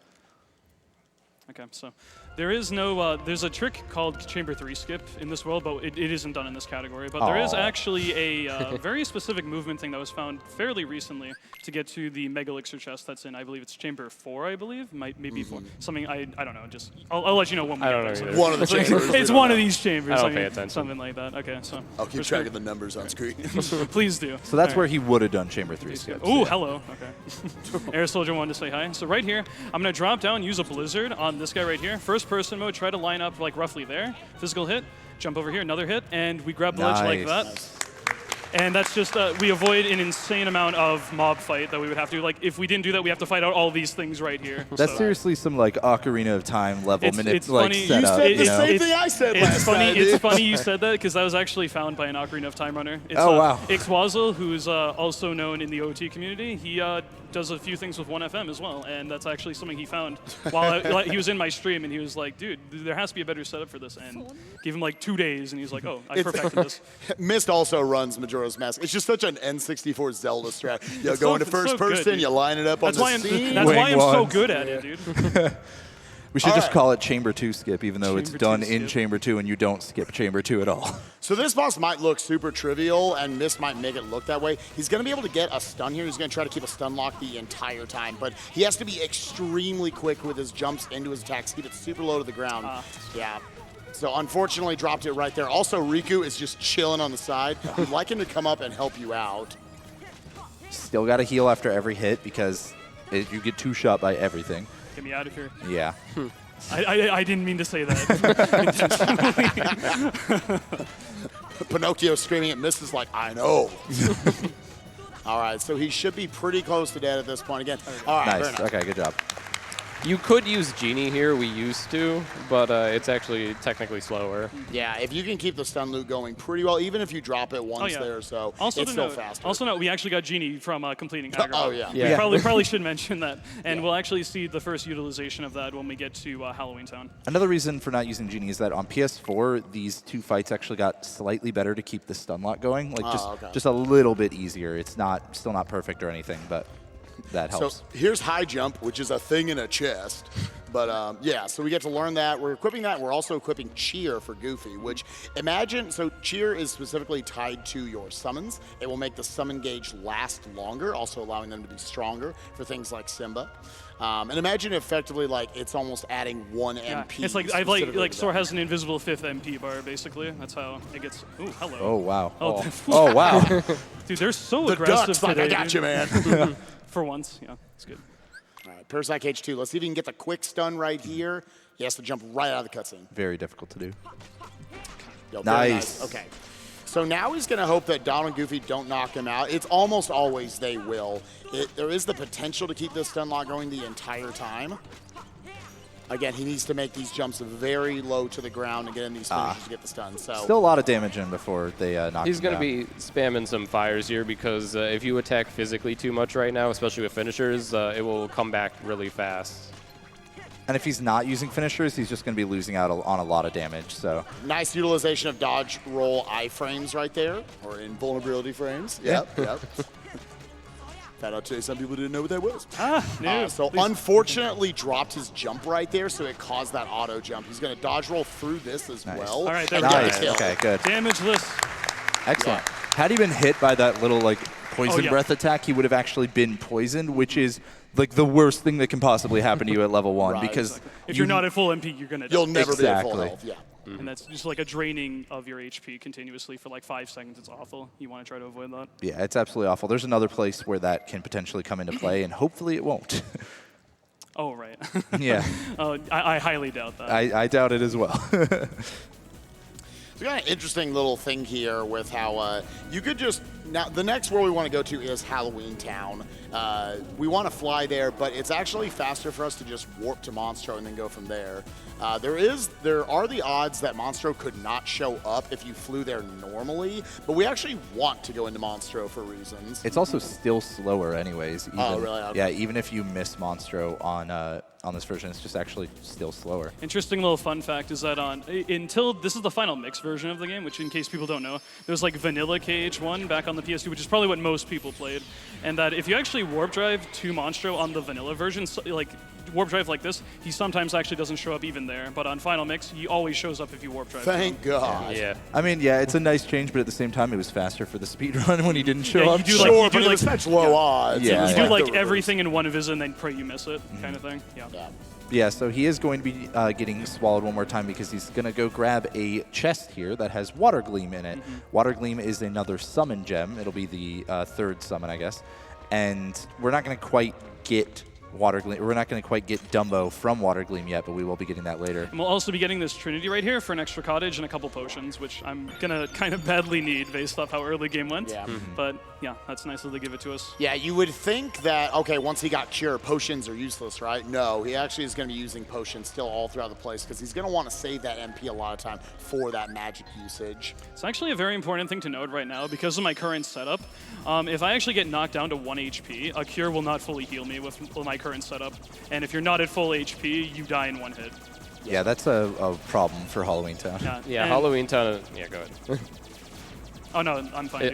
It's basically Halloween Town. We start getting hit really hard by a lot of things, too. So that's what potions are going to try to help fix, or he'll have to double cure. Which we really don't want to do that if we can help it. Yeah, that gives you 2 chances to be hit, you know, where you're just left open and vulnerable as opposed to throwing 1 potion. Okay.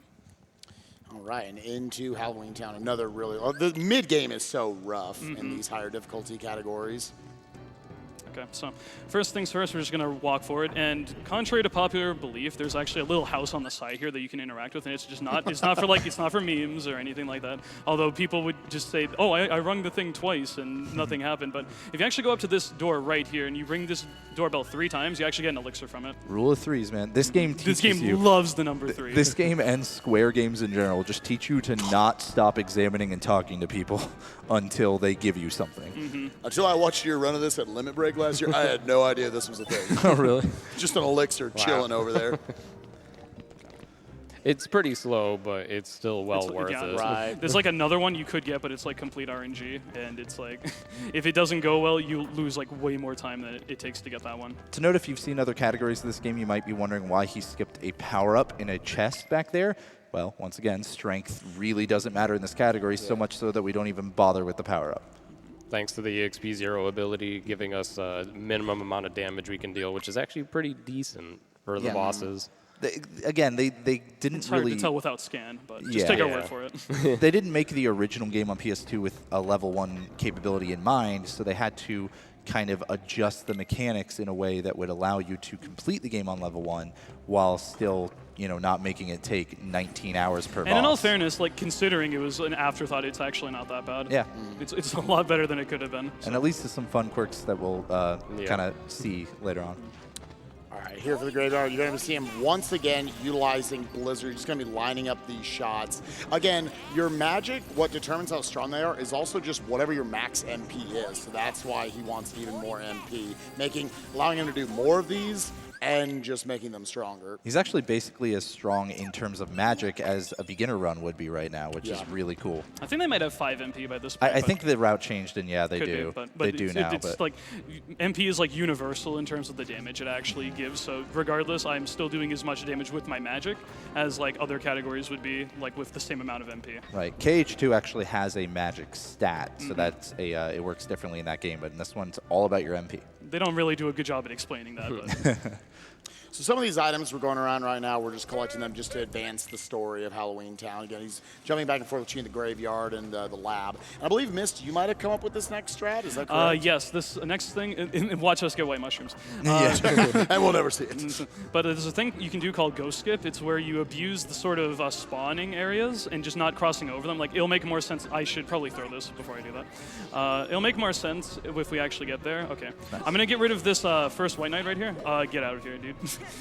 They're so lethal, dude. Okay, that's good. And we're going to get rid of these 2 White Knights here on these pedestals.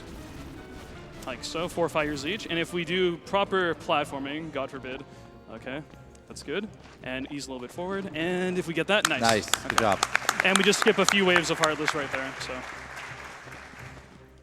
Saves a lot of time because of the Heartless that spawn. Especially on level 1. Yeah, the Heartless that spawn, first of all, they take longer to kill on level 1, but also some of them disappear and teleport away and then can just waste a bunch of time. And others, all of the White Knights, they're really lanky in the way that they move around, makes them really hard to hit, so especially with physical attacks, that is. And so you really just want to avoid fighting them whenever possible. Right here, we're going to get a quick shortcut back to the graveyard from Moonlight Hill. We'll just reignite this platform. There is another spawn of what are called black fungus. We didn't see them in Agrabah, but there's a chance I would have had to leave the room and come back. This is the much worse area to actually have them show up, but hopefully we won't have to deal with them. Yeah, not only does it waste a bunch of time from having extra screen transitions, it'll also waste MP for him. It's 2 extra fires. Reignite each of them. With that, if you want to go ahead and get in one quick donation, quick donation as we head back over. Absolutely. We have a $15 donation from Adam the Feverish. Put my donation to the Oathkeeper cutscene glitch. Come on, everyone. Put your hearts into it. These donations are the key. Nobody hates funny glitches. Now, if you'll excuse me, all this wordplay is making me Sora. Sorry. That was absolutely beautiful. Oh, jeez. All right, so here we're going to find out off an audio cue. Okay, nice. We avoided them. No black fungus this run, thank God. All right, so now he's going to try to not move all the way around this arena, just clear out this one set of them, get rid of all of them, and now just stay concealed right here. Right here, I'm going to put on 2 potions for safety, and the main thing I want to put on is an elixir for this next boss fight coming up. We're going to use a cottage for the first time to fully heal our MP and everything. For the whole party, too. Yeah, for the whole party as well. We're coming up on a part where we kind of called it the community before that jumps or whatever. So basically, the game wants you to do a fight to clear enemies so that you can open a door and then progress up. But we actually found out we don't have to do that at all, and we can kind of just platform our way. I will request we don't clap until I beat this next boss fight, just because. And we're coming up on the next boss fight as well, which is very dangerous. You're fighting 3 bosses that all can 2-shot you. At once, And they're all fast at attacking. Dude, I'm so sad nobody does Hobbs Jump 2 Electric Boogaloo. Sorry, dude. Nothing personal, dude. He's actually making his way around this direction because, Mist, I know you like to go ahead and completely refill your MP right here. Yeah. Want to build up that orange bar all the way? Okay.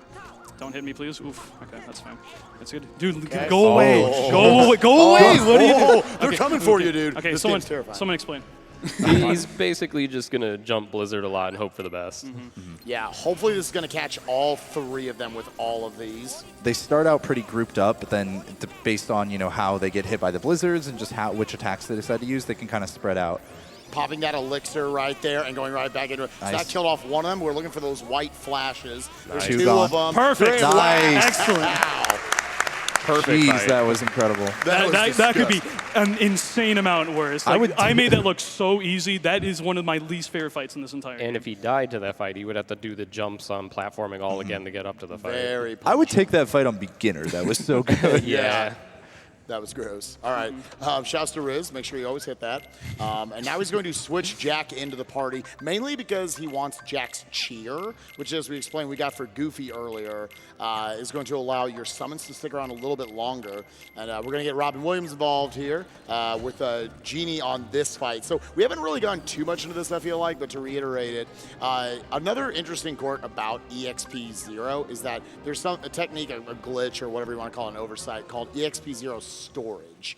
So effectively, whenever you do a physical attack, the multiplier on that attack will then be applied to any magic attacks or any summon attacks you do afterwards. So first of all, you got these 2 gargoyles going to take out right here. Snipe the first one this out of guy's the air. being rude. second one's being rude to him. He wants to try to finish off. Okay. So now he's going, yeah, just let him come on down, get rid of him. And now it's going to be very important here that for Oogie, he tries to trap him without Jack and Goofy following along with you. He's trolling. There we go. There we go. Okay. Okay. Oh, Goofy's Goofy here. is here with okay. you, so this could be bad. Stay away, Goofy. He's behaving. It's all On good. each phase of this, Oogie will only allow you to hit him 10 times max. So you notice right there, I actually used a fire for my 10th hit, just so I can keep the damage storage active with my finisher. And damage storage is going to basically deal finisher type damage with all of my magic and summon attacks. Yeah, so imagine any fire or usage of Genie right here is like now I'm just doing a finisher. Finisher. Unfortunately, Genie's a bit random, so he can choose to use really bad attacks that won't do much, but usually in this specific fight, he'll have no problem. That was a pretty decent first phase. We want to see him just throw a lot of orbs at him, basically. Hail Mary. You should have no, there's this. so many enemies, dude. You can do it. I believe in you. Oh, that's so bad, dude. That's unfortunate. I think a couple attacks whiffed, Probably, too. yeah. It's really unlucky that he spawned enemies there. What move Oogie uses is dependent on how those dice that he threw out land. So he could have potentially not spawned enemies, which would have made Genie only have one target. But you should be able to finish him off with some physical attacks now. Hopefully. Unfortunately, Genie can under-damage him a lot. Okay, thank God. Thank God. Okay, I'll take that. I'll take that. That's fine. He would have gone and healed next, Oogie. That was getting a little scary, man, but we're good. You know. Yeah, he maybe had one fire, maybe one, maybe two fires left to try to get in the kill. Pretty unlucky there, but we got through it. It's okay. Yeah, Halloween Town is kind of all about surviving. And that's definitely a problem in the next fight. Yeah, Biz, I'm going to let you take this I need to next fight. focus for this entire thing. Yeah, so he's going to focus. So basically, this is a boss fight where we have to destroy a bunch of orbs. But you don't want to just go destroy one at a time, because when you destroy 3 of them, he becomes more aggressive and spawns enemies and has extra attacks that can just destroy you. Wow. Also, that almost never happens Guys, ever. can you like heal me? No? Okay. Oh, thanks. Of course. Thank you, guys. Thank you. So he actually has to keep track of the damage he does here, because we don't have scan. And on level 1, we don't really deal real damage to these things. They're not actually bosses. So he's going to count a specific amount of hits and deal fire damage at the end to kind of get it very close to dying. He also has to be aware of if any of his hits reflect any fireballs back into the orbs. As well as party members getting their hits in on the things as well. Yeah, party members have basically kind of chain attacks on these things. So basically, they can help you destroy it really fast, but that will catch you off guard if you're not paying attention to it. Yeah, basically imagine physical attacks count as 1 damage. Oh, that's so unlucky. So unlucky, dude. Nice. Basically imagine a physical attack is 1, blizzard is 2, and fire is 3. And I forget the exact number he's trying to kind of work towards for each of them. If any party members do deal damage to it, that will also count towards that, so he has to then adjust accordingly. They cannot kill it, though, unless they deflect an attack into the orbs. And once again, as soon as he breaks 3 of these orbs, then the manner gets way more aggressive. So that's why he's leaving them all with a very little amount of health. And again, he wants to make it so that they're as close to 1 HP as possible, but he can't see their health. Because if he leaves a little too much health on each of them, then when he's traversing back down to finish them all off at the same time, it might take too long, and then Manor's gotten more aggressive, and suddenly he's dead. He is going to destroy this one and the next one. These are the most dangerous ones to fight. I peed myself a little there. And we haven't killed any yet. You peed yourself, okay. Should be very close to death at this point. Oh, God, that was a bad time. All right. And now he's going to also destroy this one, but there's so much fire flinging around everywhere. He has to be very careful if he gets hit. So, and there's a lot of really bad collision detection when you're coming to this floor here. So sometimes when I land, I just get stuck for a bit. It's really annoying. One of the big reasons for taking out this one is that it spawns poison orbs around it once the Manor's more aggressive, which would be awful. Easy. Yeah, that's his jump, so. Saves like 2 seconds. Hey, that's a it's lot 2 in seconds. beginner mode, dude. That's great. At this point, he can go crazy now and start killing them. You'll see after he breaks this orb and goes to the next one, you'll see enemies actually start spawning, and that's why we wanted to avoid this until now. So now we're going to kind of chain reaction, kill them where they're hopefully at 1 HP. Nice. And it looks like so far they're all at 1 HP. Right now we're testing Mist's counting skills. Pretty good so far. This will take 2 hits. Okay. Oh my God. And 1 fire to finish. We should be all set. Fire, dude. There we go. All right. All right, good job. You can tell, like, I mean, hopefully the tension of that fight kind of sells how hard it is. But on top of that, you can see that this strat takes forever. Like, oh, this is one of the worst spots to die in level 1. Absolutely. If you die near the end, which is pretty much that's usually the only time you're going to die unless you like get 3 really minutes. unlucky with fire. Yeah, it costs a lot of time. But I'm surprised I'm still alive with all these close calls today. The game's wanted me dead like 10 times already. All the way back in Power Wilds, man. I thought for sure Power Wilds I thought are easy first. Sabor, I thought was going to be the one.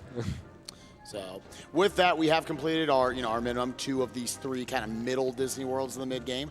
So now we want to make our way towards Neverland, but before that, we're actually going to double back to Traverse Town. Specifically, this is part of level 1 routing. We're going to go back there to get a number of things. While we're on our way back, if you want to read a couple of donations real quick, we're just going to warp there. Absolutely. We have an anonymous $500 donation. Wow, thank you.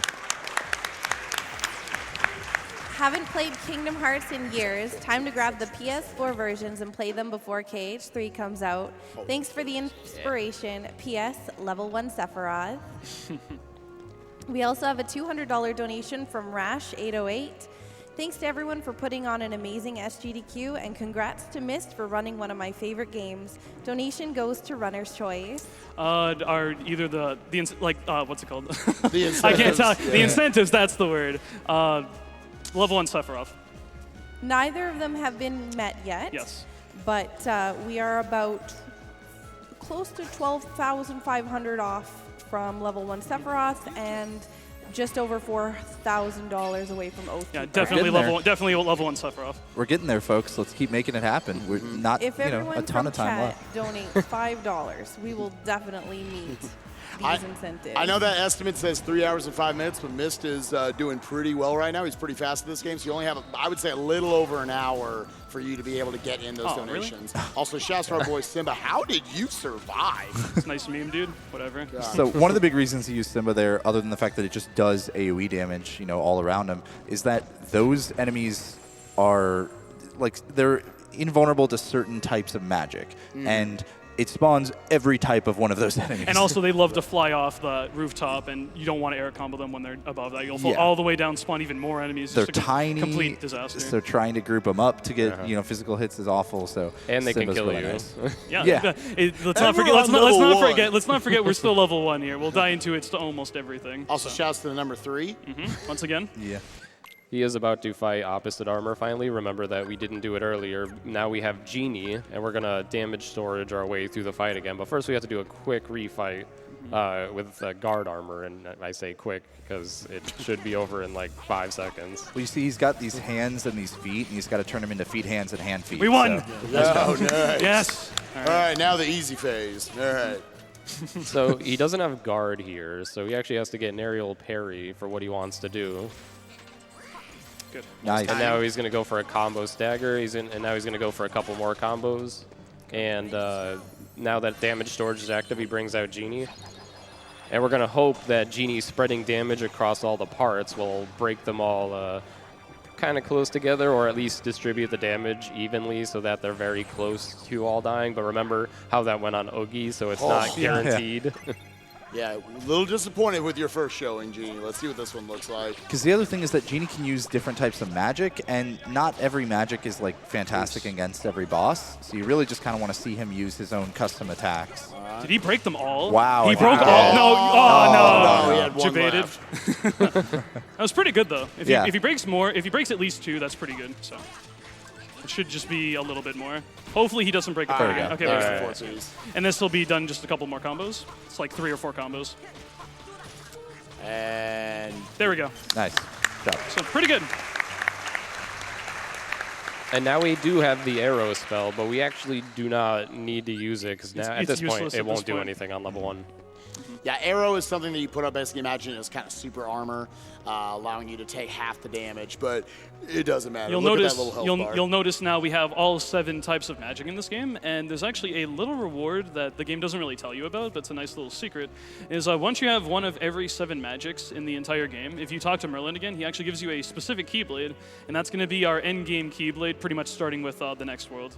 And also, it's important that since we got the summon gem from Monstro, we're actually going to redeem that and get the actual Dumbo summon from the Fairy Godmother right here. Yeah, getting this Keyblade is pretty much the only reason we got Thunder. Like, Thunder's nice early on. It definitely makes things safer for level 1, but this Keyblade is the big reason. You kind of have to, in a speedrun, get all the other magic. Like, it just ends up being fastest that way. And Thunder's the one that you can kind of skip, but this Keyblade is way nicer. And now we come to the most notorious part of any run of this game. Ooh. Yeah. I hate this thing. I don't want to talk about it. So basically, Mist is warping back to Halloween Town here for a moment. He's going to be going back to the world map immediately and starting to fly towards a little empty node out on the world map. The node that he's trying to fly towards is Neverland. We want to see Neverland show up. However, Neverland requires Hook's ship just basically crossing your path. And as we kind of talked about earlier, once the Hook's ship doesn't actually show up with 100% guarantee until you have beaten all the other worlds in this little section. And he only did 2 out of 3. He didn't actually deal with Atlantica at all. And hopefully we'll never see it. Yeah, and so there's about a 70%-ish chance that Hook's ship will show up. But if it doesn't, it's like a 50-second time loss. Yeah. We have a time for a quick donation here. Absolutely. We have a $100 donation from Sean B. Kingdom Hearts is by far my favorite series ever, and the speedruns of the game never fails to blow my mind. Hopefully this time next year, we get to see the newest entry at a GDQ. Yeah. Can I get a Kingdom Hearts hype? Hype! All right, so it gets decided right here, and you'll know if we get it if the we'll see like a couple of rings coming up very soon, and if those fade out, that means we got it. So, fingers crossed. Should be right here in the next 2-3 seconds. It's a little bit farther. Yeah, I know. Yeah, there's you're the on next the wrong rings. Next rings, okay. Come on, dude. This has been haunting me all week, dude. Oh my god, dude. I've been so unlucky all week with practice, dude. This is the 4th time I've been doing practice or actual runs, and I still get screwed. It's You've crazy. gotten it second try every time, though, right? Yeah. You really shouldn't have said that.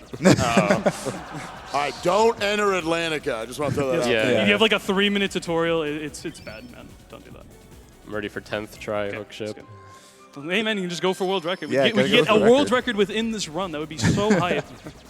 All right, so again, that's a 50-second time loss. Now he's just going to try to fly up to this point. It'll be pretty early in, about 20 seconds in. It's going to be a 20-second time loss every time he doesn't see it again.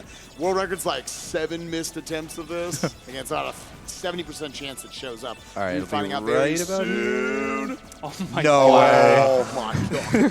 Hey, 3rd time. This game loves the number 3. It'll show up this time. Theming everyone. It's very fortunate that you don't have to start from going all the way through this like you have to in reverse. So he's able to quit out really fast to find out if he missed it. I was just talking to Hobbes about this beforehand. How I was like, yeah, I don't think we've ever missed Hook ship. This is why I set the estimate so high. Yeah. This one. Yeah. I told you, dude. Sucks. Yeah, it does suck. That's why I run it. Didn't someone say they were going to donate $100 every miss? Yeah. Oh, hey. Put that towards Sephiroth, my dude. Put your money where your mouth is, man. Okay. Well, hey, Hook ship showed up. So Well, looky there. So now we can go to Neverland. Neverland is pretty interesting. It only has 2 boss fights in it, but they're pretty difficult sometimes, and especially the second one on level 1 is really rough. Well, the first one's pretty rough, too. Yeah, fair enough. You are going to see some pretty neat platforming tricks to get to the first fight. But in the meantime, we're just going to do a series of platforming. We have time for another donation right now. We have a $25 donation from Matamoto. Another great SGDQ so far. So hyped to see Kingdom Hearts mastery every marathon. Put this towards the 1 MP level 1 Sephiroth clear. I spent so much time in my first playthrough trying to clear that fight and would love nothing more than to watch him get destroyed with such crazy odds. Nice. Ladders are slow. Yep, avoiding the ladders. That cure animation right there, kind of. You can also do it with a physical attack. You can also just grab the ledge up there if you wanted to as well. There's like 5 ways to get up there. But it kind of like, it gives Sword this extra little lift that'll allow him to just hit the peek into the zone. loading zone there. All right, jumping up here, and now we're going to be going into the first of the 2 boss fights Hobbs is talking about, and that is going to be Anti-Sora. We're going to take Peter's Ethers really quick, and I will replace my items with Ethers because this is where MP really starts to shine as being like insanely good. And also we're going to put on the Spellbinder Keyblade, and now we have a grand total of 6 MP. So now starting from here, Cures will actually fully heal us for the rest of the game now. I just love looking at the bottom right UI, and like the MP's like, yeah, and the HP's like, what's up? It was here. Like, look at the difference right there. Hey. So the idea of this fight he's about to do, first of all, it's an obnoxious arena where you can just clank on everything. You don't have much room to move and all that nonsense. He's going to try to go for a combo to get damage storage and then back off and spam fire for a while. You can't do this forever. He'll eventually break out. And then in the last phase, this won't work at all because he will break out after like 5 hits or so. See how awesome 6 MP is? Like you get so much more usage out of it. And what's great about Fyra is, and just Fire in general, is that it doesn't actually use up a blue bar on your MP. It just uses up. Dude, pick up your mind. What are you doing? Oh, he's behind the table. Okay, again, this arena sucks. Don't push him to me, dude. What are you doing? Yeah, it's actually really nice if Donald and Goofy honestly just die off. Going to be using Blizzard here as a spread attack just to go ahead and get rid of the clones. The clones are very dangerous. Accidentally, you can lock onto them, but also they hit you just as hard as Anti-Sora does. He's now into a looping phase, so whenever Anti-Sora kind of like pops out of the ground and stuff here, he's going to try to let him attack. Did he get stunned? I guess not. No, not today. That's fine. Sure, why not? So what is he doing? He's being super aggro, right? Oh, great. Okay. Now he's into a dive attack. Okay, so I think we only did one of those. Oh, but those clones split apart like as far as they possibly could. Yeah, this is a little hairy right now. He's being pretty safe because you don't want to chance dying to this if you don't have to. He's also out of MP, which is very bad situation. Scary. All right, so now he's trying to keep this loop going. Every time that Anti-Sora pops out the ground, he wants to do 1 hit, then a 2nd hit, and then a full combo for a total of 5 hits to force him to explode. Now, that first hit is very precise timing. He's also using fire, mixing that in when he can, because it does more damage than doing the physical hits. Goofy, don't do it. All right, doing a decent job with this loop so far. Nice. Yeah, those are very tight to get all those. Yeah, at this point, he's probably, hopefully, almost dead. Okay. I haven't got the thing. Nice. Hey, cool. Yeah. Yo, nice. A little cool trick there that you can get a fast fade out if you're dodge rolling into the door or running or whatever. Nice little blizzard there to avoid grabbing the ledge as he falls down. It's a cute little thing about when you run level 1 enough, there's always that complaint of like, oh man, there's no scans, so we don't know how much health they have. Once you've done this a couple, 1,000 times, like Mist and Biz and all of them have done, like, you kind of have an internal clock of how close they are. I don't, so I'm terrified all the time. Oh, yeah, no. It's definitely intense regardless. It's like now. Is it now? Now. How about now? Now? What about now? So anyways, we're coming into this mob fight right here, pre-Captain Hook, putting Peter Pan into the party. Just more useful to you than Donald. And then you're actually going to summon Simba here. This is where I like to go ahead and point out exactly how Simba works, how you guys can have an indication. Depending on how much your max MP is plus the cheer, that will determine how much you can charge up Simba. Look at the end of Sora's Keyblade right here. Every time it gives you that little spark, that means he's using a different level of roars. So right here, 1, 2, 3. He releases, and that is actually going to stun them, and now he's going to give another full charge of 3 of them, which will kill them off. Spawning in the second wave, 3 more. 3 is enough to basically do half of their health and stun them. As we give ourselves more MP and more cheer later on in the game, Simba can do more. He can tap into kind of further waves and more damaging stuff. Also, the gimmick of this world, he can fly. He's using stop here in order to freeze the enemies in place, and then using gravity, which actually does percentage-based damage. The amount of percent it does is dependent on your maximum MP still, so that is still very important. But it's a percentage of their current health, and so you'll see gravity get used a lot. Goofy with the final kill. And so right now they're throwing into the Captain Hook fight, but we actually don't want to do it. Let's go fight Hook. Okay, let's do it. Okay, let's just peace. Like how you just walk in, just, all right, I'm not feeling it, dude. Hook's like, what's the deal, man? For some reason, you can, So I'm going to put on an elixir right here, and I'm actually going to do a similar thing like I did with, what's it called? Oogie 2, where I'm just going to stack my party members full of healing items because I really want them alive so I can use Dumbo later in this fight. And I'll also put Stop on my customize right quick just to make out the loop a little bit easier. So he mentioned needing them alive to use Dumbo. You actually do need both party members alive to use any summon. That's very crucial in a lot of the fights. So I was going to try to get in a full 2 combos in between each of his stops. Now, stop, while it's very good, it does cost 2 MP, so he needs to get in all these hits so he can have enough. You can see he's barely getting to that 2 MP threshold. The big danger in this fight is the battleship, so it's actually really nice that it came over here and got stopped, because if it's just kind of floating off on its own, it can just fire missiles at you and be incredibly scary. That was pretty good damage. Now he's going to try to close out the win with Dumbo, hopefully. Hook's in a really weird spot right now, so I want him to just kind of come towards me, but he might not do that. This is the only category, I think, in which we actually use Dumbo for damage, too, which is kind of neat. Come this way. Mainly because of that EXP storage glitch, or EXP0 glitch, amplifying the damage. This is a little scary that he's in. Okay, never mind. This is a little scary. Dead. So yeah, you can stop some bosses, and a lot of people don't know that. Yeah. Unfortunately, gravity doesn't work on like almost any bosses. There's a couple that are. We'll get into that later, but stop actually does work on a lot of bosses. Status magic is really good in this game. And the more MP you have, the longer the stop lasts. It's not based on the upgrade of stop, which is another misconception. It's right really here. quick, yeah. No, yeah, picking up a flare G, actually right there. Another gummy piece. Again, we've had the fire engine. Oh, by the way, this is hard. I don't know what you're talking Threes! about. All right, nice. That's a clap right there. We can let it on them. Okay, but yeah, once again, we had the fire engine. Now we're upgrading to the flare G to make our ship go even faster. That's going to be our final engine for the game there. All right, with that, I think we could probably get in a couple of donations. Yeah, guys, we're just going to advance to the next world. Let's see ourselves get to Sephiroth and Oathkeeper, guys. It's going to be coming up at the end of this run. You got about an hour left to get in those donations. Yeah, really got to push hard for those guys. We've had a lot of $5 donations come in here since the last time. We had a $5 donation. This is all aboard the $5 train from Chunderfins. We also had Zan Damascus with $25. It says $5 from each viewer for level 1 Sephiroth. I'm in, and I'll cover for some of those who can't. Good luck on the rest of the run, Mistmaster. And we're currently we're about 6,300 off from level 1 Sephiroth. So we've made significant progress in the last little bit. Reminder that gets cut off as soon as we finish the run. So we only have like around an hour or so left of this, so you got to push, guys. And we have a $10 donation from Benimation. Guys, any truth to a rumor that there's an SGDQ world in the next Kingdom Hearts? I saw leaks where Spike joins the party and Kung Fu Fruit Cup is a summon. Come clean, guys. Summon to like sing the enemies today.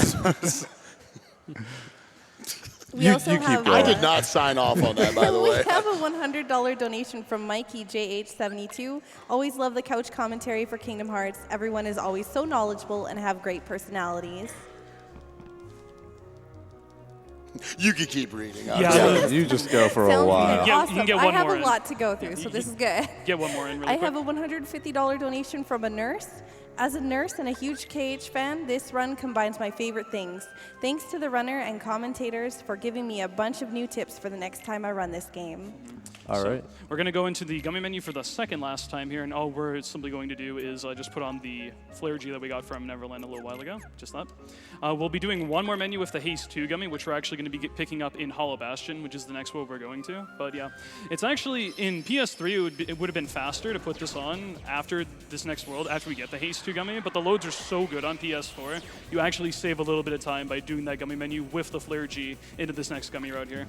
And you'll really pretty much immediately start to see how much faster he moves with that Flare G on there.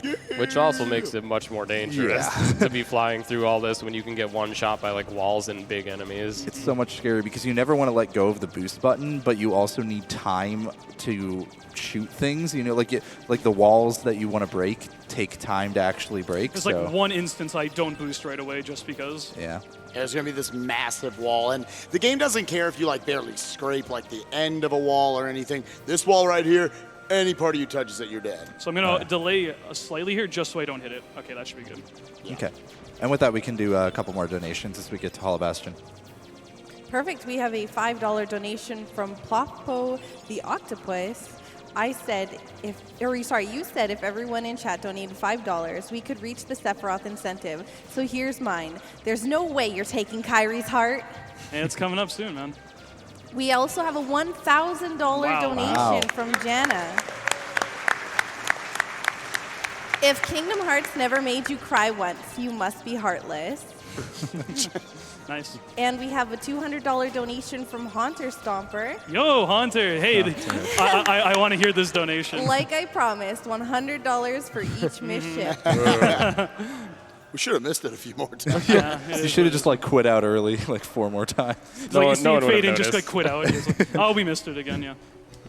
All right, well, we're in Hollow Bastion now. Get a little cutscene and some platforming at the beginning here, but pretty immediately off here, you're actually going to be losing your party members and your Keyblade, which it honestly doesn't really change that much for level 1. Oh no! We do less physical damage. That's awful. The actual bigger change that it does is that when you don't have the Keyblade equipped, you actually don't get the benefits from the Keyblade that include MP. So he will have significantly less MP as soon as he loses the Keyblade here. So keep an eye on that UI after this next cutscene. Doing a series of movements here to make this cycle. It's a lot more lenient on PS4 than it was on PS3. But there's going to be a particular cycle I'll be hitting in because we're going to be doing 2 visits in this world. This is the first one right now, where I need to have like basically perfect movement to make the fastest possible cycle. But more on that. Yeah, they basically flipped which one was the hard one in PS4. Right. All right, so yeah, look, he's actually down 2 more MP now. And we have the best party member.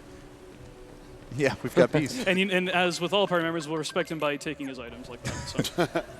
Yeah, at this point, not going to take all those potions and high potions. We don't need them anymore. But also, you might have noticed he only took 1 of his 2 ethers. So that's going to be for this one fight that we'll have for like 5 minutes here. So our first objective for Hollow Bastion, we just have to go to the base level, do a switch platformy type area, and then we can actually start fighting stuff. So.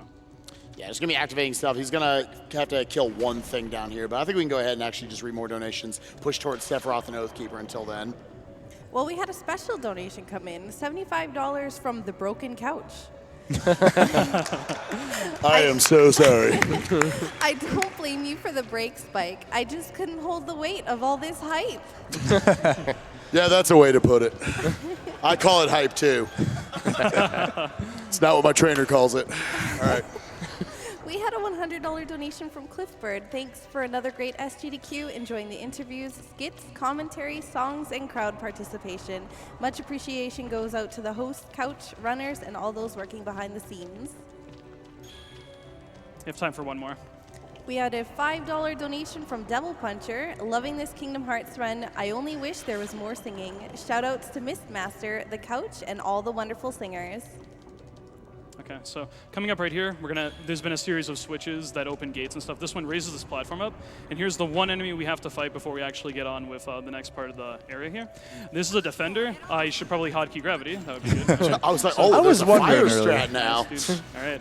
And if Beast is nice, he will, okay, maybe not, that's fine. He's supposed to throw that ether that I didn't take from him, but I guess he's just not doing it. Well, whatever. That works that's too. fine. The physical hits that miss. Oh, he used it on himself. Thanks, buddy. I appreciate that. Great. Of course, this happens after I say he's the best party member. I shouldn't have said anything. The game knows, dude. The games know. So yeah. Oh, look at ether. In 1FM, they actually made it so that the sword deals 0 damage, as opposed to Kingdom Hearts 1 original, where it did chip damage. But it still builds up your MP, which is why you saw Mist actually go ahead and throw in some physical swings there. Yeah, because a certain person didn't help me. He threw it on himself. Yeah, I know. It's like, oh, I have no MP. Yeah, let's do that. Oh, man. All right, well, we're going to be heading back out this way. I'm assuming going to be rolling over this save point here. Exactly. So you have time for donation. We have a $50 donation from the Zizava. Never been a better time to donate to such a great cause. Been waiting to donate this year until there was a J-Hobbs sighting, since he butchered my name at RPG Limit Break. Maybe you can do better. I'm not surprised Hobbs did that. Me either. Doing a despawn right here again, trying to get that blue command menu so he can activate this crystal, giving him the elevator. It really is a big part of the movement in this game, yeah. is trying to get the blue command menu, either stay or just turn it blue as soon as possible. Because this game specifically, you cannot interact with stuff while the command menu is red and there's enemies around. We even have strats that have now since been obsoleted that were just based around despawning things in this world. But we're heading into the Riku 1 fight. The thing about Riku 1 is that he's basically immune to magic, which really sucks when our main form of dealing damage is magic. So this is a really rough fight. Again, we will have damage scaling, so there is, a damage floor that Miss is going to get to work with here. But yeah, Riku, go ahead. Actually explain a little bit about this. All right, so basically Riku, every third stagger, he automatically breaks out. So you can never get a full combo off on him without him trying to retaliate. But as you can see here, he's actually getting parried when he retaliates. Oh Goofy the bro. All right. What a good dog. That was actually a really good opening. Every time he gets hit, he does have to jump really high because Riku can't really hit him in the air. But the whole strat is basically hoping the finisher parries his retaliation, which it's doing really well. There's a more consistent strat for this on Proud mode that has kind of been since abandoned, but it requires so many different abilities that you only get through leveling up that you can't utilize it here. So you really just got your base Keyblade. Should be almost dead here. Of course. Always get hit by this attack, dude. It's like the most annoying counter in the game. God, what a good dog. Yeah. That opening was sick, though. That was really good. It's too bad that didn't last for more than like 5 seconds. But, I mean, that fight can basically just start without letting you parry him at all and then just keep going that way. So. Yeah, it could be very dangerous because you can run out of MP to heal, too. Yeah, it's really important that you don't be afraid to go start getting in some swings, because best if you offense don't, is a good defense in this game. Yeah, exactly. And the best defense is a good offense on top of that. So right here, he's going to be kind of going now. There's 4 bosses of Hollow Bastion 1. Riku 1, you get him kind of early on. And now it's almost like the progression through the dungeon, kind of normal. Picking up these books, going through the library, and then we're going to have a boss rush at the end with, 3 bosses that can all go terribly, potentially. So. Oh, thanks for the confidence. They can. They can. You never know. We said the same thing about We definitely didn't have like an awful Maleficent fight yesterday or anything. Oh, my God. The next I pray that doesn't happen again today. The next room has a series of puzzles here that are meant to test your magic and everything. Even though he has thunder, he's not going to do the thunder puzzle because it just creates a shortcut. It's not necessary. Dude, you should just do it. I want to conserve my MP. Oh, fair enough. Fair enough. Okay. Yeah. Be the first run that actually used So we're pretty much just going to collect some stuff, so you have time for a quick donation right now. Well, we have an anonymous $2,000 donation. Thank you so much. Which brings us just over $500 away from the Oathkeeper Glitch incentive. Ooh, who wants to snipe that? Someone with a lot of money. Shouts to Anonymous. Always my favorite no donor. comment either. No comment on the donation. Wow. No comment. You need a comment after 2,000. Dude. Just a sick drop. All right. You should have just been like, sup. That's all you need. Oh, there is one piece of commentary, Hobbs, I want to give right here. Sean Palmer's snowboarding video game. We used to call that the Tony Hawk. I still call it the Tony Hawk. So much funnier to call it Sean Palmer.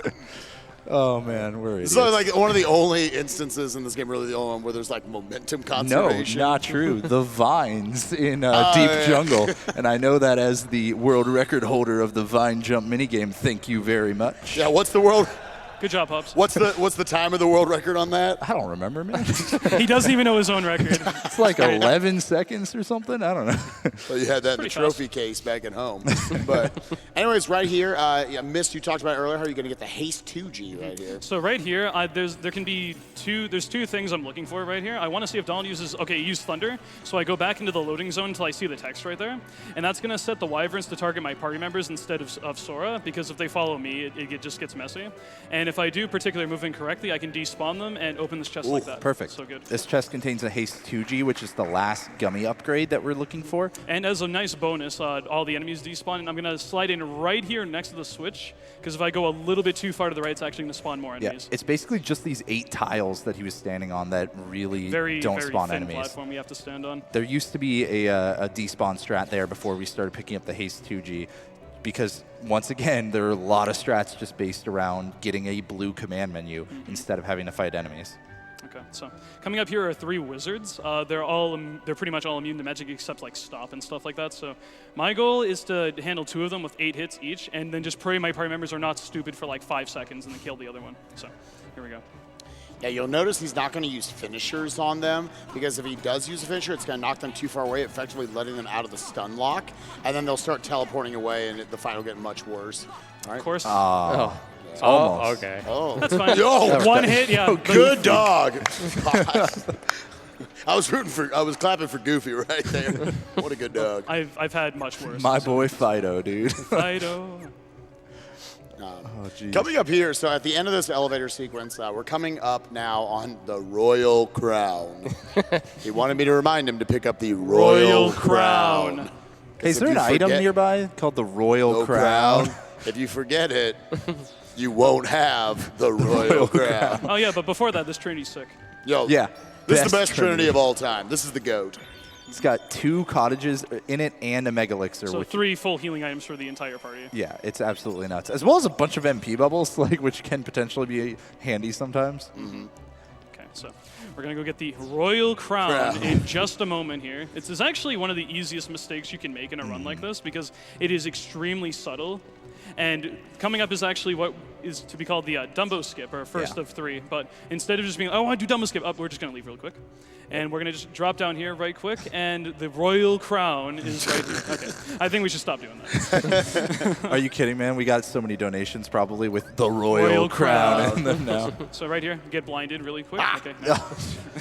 No one ever looks up in Hollow Bastion. It's so I know fancy. why, because I don't want to So blind. beautiful. It's dude. really beautiful. At some point, just open your copy of the game, even the original game, and just go into that portion of Hollow Bastion anywhere in a lift stop and look up. It's unbelievably cool. Someone explain Dumbo Skip really quick. Yeah, so Dumbo Skip here, he's going to be using Dumbo, which he has to actually be in battle to do. And then he's going to be rising up in the air with Dumbo because you get a little bit of a flight thing.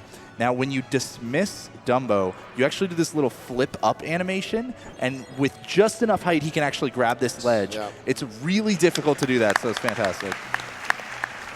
It's incredibly easy to be hit by one of the You have enemies to be there. really fast. Yeah, if you're not moving quickly enough. And also, it's really easy to get to kind of bonk the ledge instead of being just at the right positioning for it. So right here, I'm going to put on the Royal Crown. Yes, the Royal Crown. Yes. And we're going to swap that for a regular elixir, and we're going to use a cottage to fully heal ourselves. And then pray Genie doesn't, do bad things. So the strat here basically is we're going to glide up onto Maleficent's platform right away and do a quick ground combo finisher that will not stagger her yet because she's not done moving. Now we're going to gravity to the platform, knock her down, and we have damage storage active from that combo, so we're going to summon Genie. And she is able to get hit by stop, so we're going to keep her stopped, although she does not stay stopped very long, so he needs to really keep it on her every single chance he basically gets in between Genie attacks. Other categories of this game will actually use Ars Arcanum in this fight in order to deal a lot of physical hits, but A, physical hits don't do a lot for us, and B, Ars Arcanum costs so much AP when you have none in a level 1 run.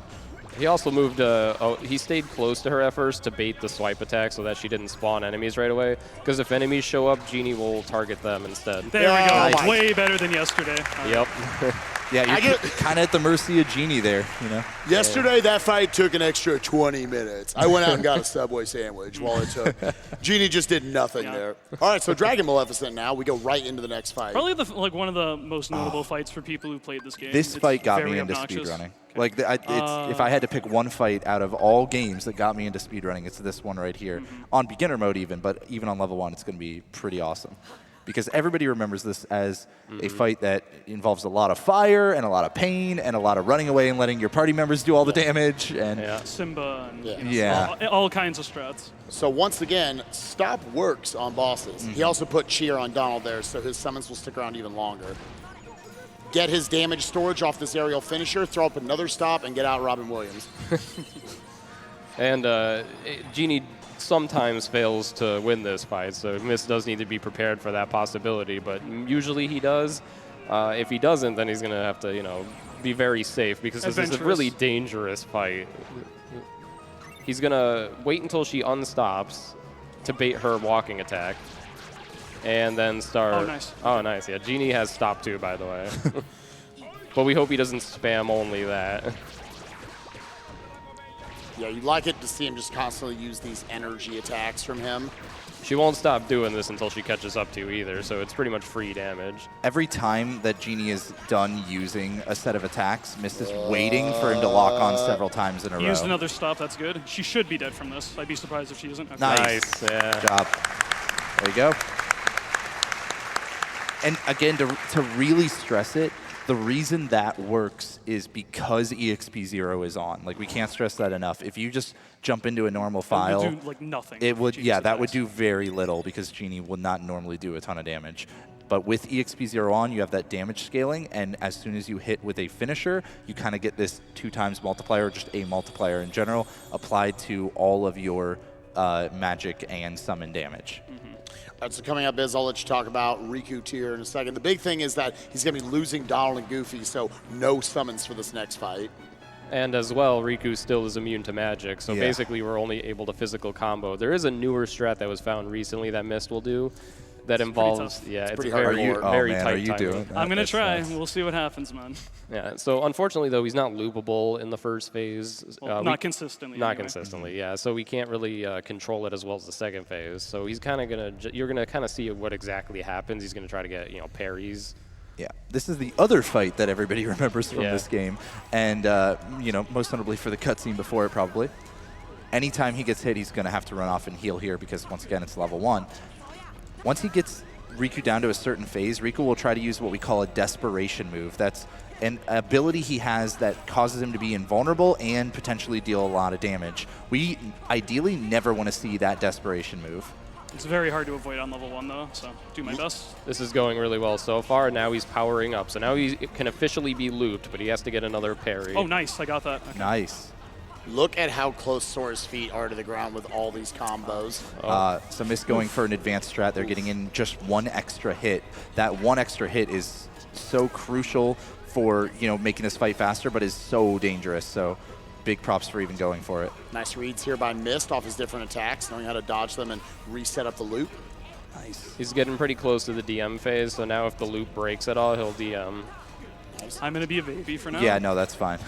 You can do ground combos. Oh, really, man? Oh, That's too man. bad. Barely mistimed that. So it might have seemed like, we were just jumping and attacking him a lot. If his timing's off just a little bit, he does this instead. And it's hard to stagger him again after that. Mist did a nice job there. And he can just go straight into more DMs if he's not careful. Again, he could be using ground combos here, but because of how many combos you have to do, it's actually really slow to use ground combos over air combos in this fight. Nice catching him out of the air right there. Dude, this guy is so aggro today. That's Oh, okay, man. man. Fortunately, dodging the DM is really easy. The only hard part, as Like J-Hop said, is catching him again in the loop. Yeah, he's a few different moves he can use, including Oh, dodging. One hit, of course. One hit away. Oh, of course. That's- Don't ever change KH1 or KH in general, I suppose. Oh, man. So regardless, very nice job there, Mist, through all of Hollow Bastion 1. We are now going to be kicked out to Plot City, Traverse Town 5, one time before we come back over here. Before that, we're actually going to turn into an Albert. Yeah, turn into a little shadow here and walk around. Yeah, falling down. I did see something on the bottom part of the screen right there. Sakura, how close are we to Sephiroth? As a matter of fact, we have reached both of the Wow. goals. Wow, thank you, everybody. Thank you so much.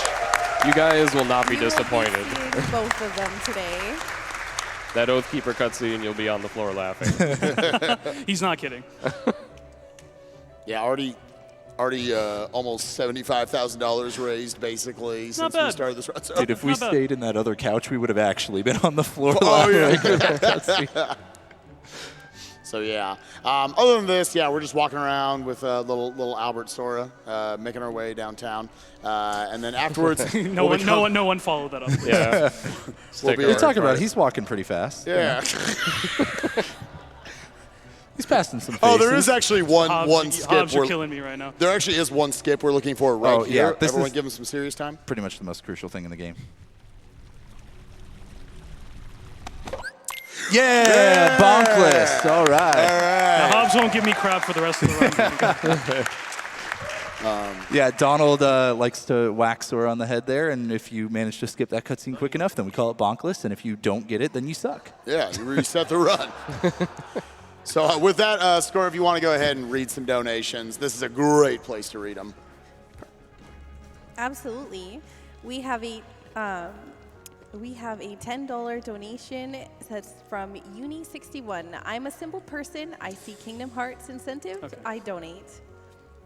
I thought that was going in a different direction for a minute. I was like, oh no. I was like, oh no, dude. I was like, where's the clean thing gonna come in? So that way you just expect everything's Yeah, gonna dude. be Like, a pun. I'm not even like surprised anymore. Sorry, go ahead. We do have a simple and clean donation, but before that, You know what? I want you to read that one. Yeah, at this point. Thanks, guys. we have a $50 anonymous donation that says simple and clean. Definitely simple and clean. Quick little thing before we get into more donations. Keep this area in mind. This is where we're going to come back to for the Oathkeeper cutscene later. He's not doing it during the run because it would take sometimes several tries to set up, so we're going to do it after the Sephiroth fight. It's going to be magical. But you can go ahead and continue on with some donations. Oh, wait, one quick thing before that. We're actually going to pay a visit to Merlin's really quick, just because we got the Fire Glow Summon Gem from Dragonmail a little while ago, and we're going to go back to the Fairy Godmother and actually turn that into our last summon of the game, which is Mushu. And you'll see Mushu in action in the last world of the game. Okay, you can go now. We have a $5 donation from Anna Manis. Kingdom Hearts is my all-time favorite game and favorite franchise. I love this run. Thank you, Mistmaster. Keep it going. Kingdom Hearts is light. SGDQ is love.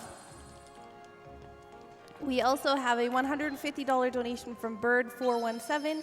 I've been working crazy hours all week. Glad I'm getting a chance to watch the Kingdom Hearts 1.5 run. Good luck to all the runners, and let's see that level 1 Sephiroth fight. You will. Yeah, thank you once again, guys, for that. That's awesome to see. Probably have time for one more. We have a $1,000 Wow. donation. That's a good one to do. I was like, yeah, you can squeeze one in. Oh, 1,000, that's cool. There's a quick 1,000, drop it in the bucket. All right. It's Zebulon, from It's Zebulon. Been watching GDQ since 2014, and I'm finally at a point in my life where I can proudly make a donation. So I'd better make a swag one. Can I get a sploosh from the crowd? Sploosh. He said from the crowd. Donation goes to My bad. Sploosh as the Wind Waker file name.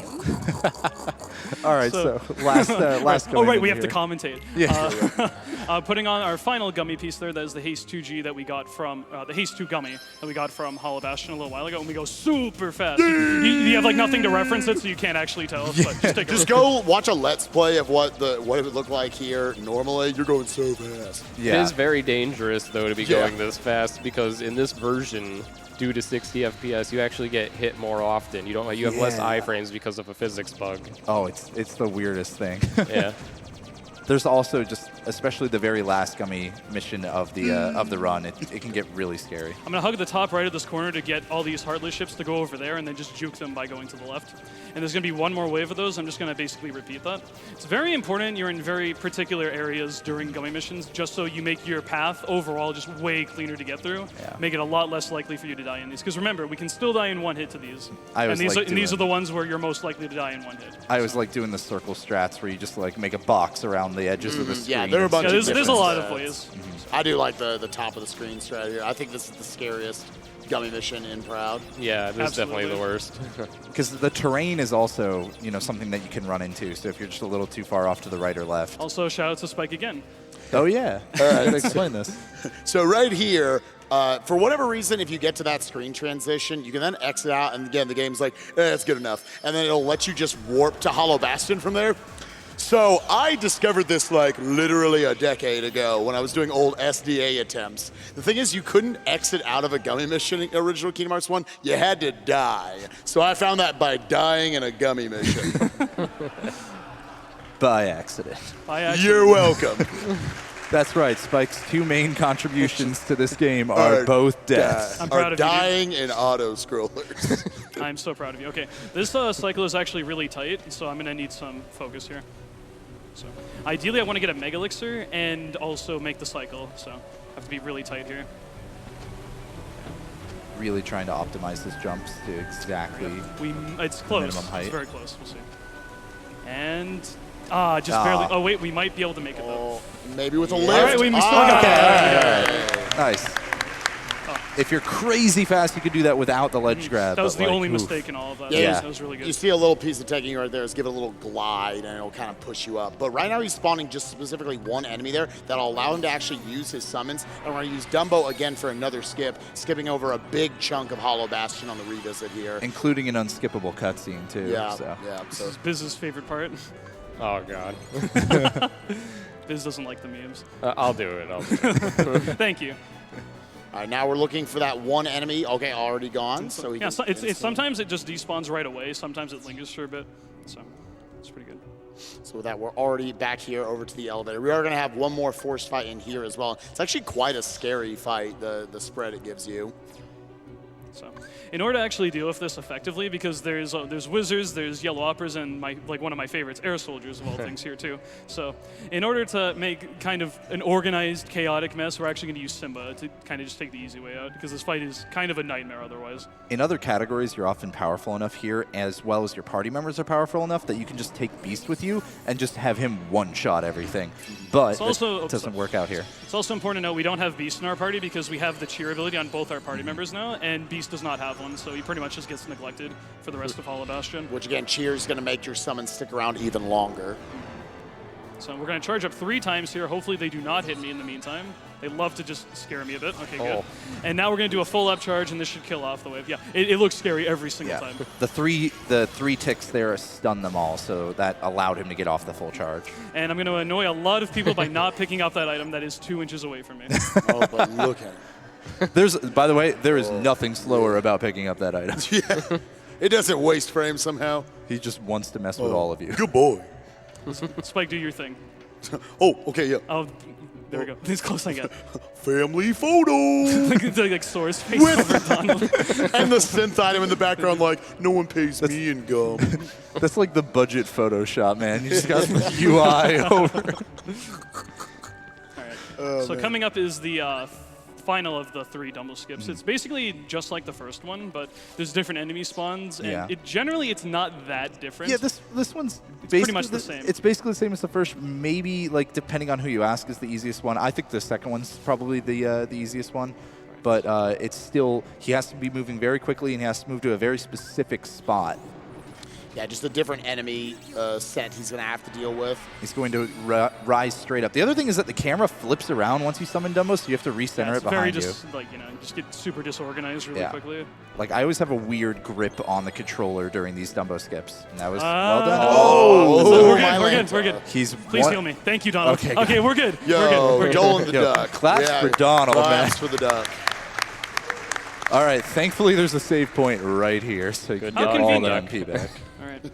And now we get to see Genie do his awful things once again with our next boss fight. Dude, nice job, Donald. He's putting in work this world. Nice. Yes. I'm proud of you. You can see how much MP. We didn't really harp on it before, but with the Royal Crown and the Ray of Probably Light, should have mentioned that. look like at how 20 much minutes MP ago. he has now. It's like Twice 1.5 times. Twice as much. Yeah. Like over This twice, is the most he's going to have for the rest of the game. And then look at Goofy's MP. He's rocking that one, Sitting man. there at 1. Single little baby. All right, Behemoth. Biz, you want to take this one? So basically, we're going to summon Genie again, but he's going to get some combos going here to get the damage rolling. And it's completely up to Genie as usual. If he gets really lucky, he can get a really fast cycle. But there's not really much else to this fight because Behemoth is pretty slow and his attacks are relatively easy to deal with. Just going to make sure he finishes off with the finisher here. There is a lightning attack that he's going to use after he recovers here, which I think you're just going to summon through, right? Yeah. If you summon too early, it's actually possible to get hit by it as this animation is ending. But I think I timed it right. It looked right, yeah. Might be like 1 frame like early or something. I don't know. The other thing you could do is you can actually roll through the lightning using those invulnerability frames from the dodge roll, but it's pretty tight timing. Also, your party members are probably going to die from that, so it's just better to buffer that. And now we just pray Genie does his work. Notice how far away he is, otherwise Genie will whiff, so he has to keep distance. Also a proper amount of height, so his orbs don't hit like his face. Yeah, that's why horn he's is the only jumping. place you can actually hurt the guy. So. Nice stop that I don't need. 2 stops, 3 stops. Good. Oh, boy. All right, awesome. He's probably not going to kill him just based off that because he really needs to put in work for this to die. He also has to wait for the behemoth to become vulnerable again because that horn was actually invulnerable. Not today. It's all good. All right, so now he has to worry about some orbs that rain down. Just a nice little dodge roll there.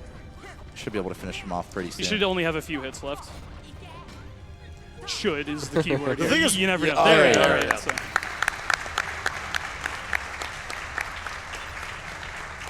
Out of curiosity, why is Mushu not used on that one? It's because, what's it called? Behemoth actually has magic resistance, and we're actually going to be fighting 2 more of those where they're susceptible to gravity, but that's like the only real instance. Right. And Mushu is a fire elemental attack, which if he was not immune to fire, that would be like the easiest fight in the world. Right. But because he has magic resistance to fire, we have to use Genie. It's our only other option. Yeah, because even though Genie's like orbs are kind of magical and stuff, they count as physical. Physical, it's elemental, really weird. like, yeah. I don't know. Biz. Wait for it. Mist cannot skip this cutscene because this cutscene is an unskippable cutscene that he cannot skip because it is unskippable. Nice. Do I clap for myself? you can, man. Why not? Yeah. All right. All right. And in the meantime, we just have anime going on, so we have time for donation.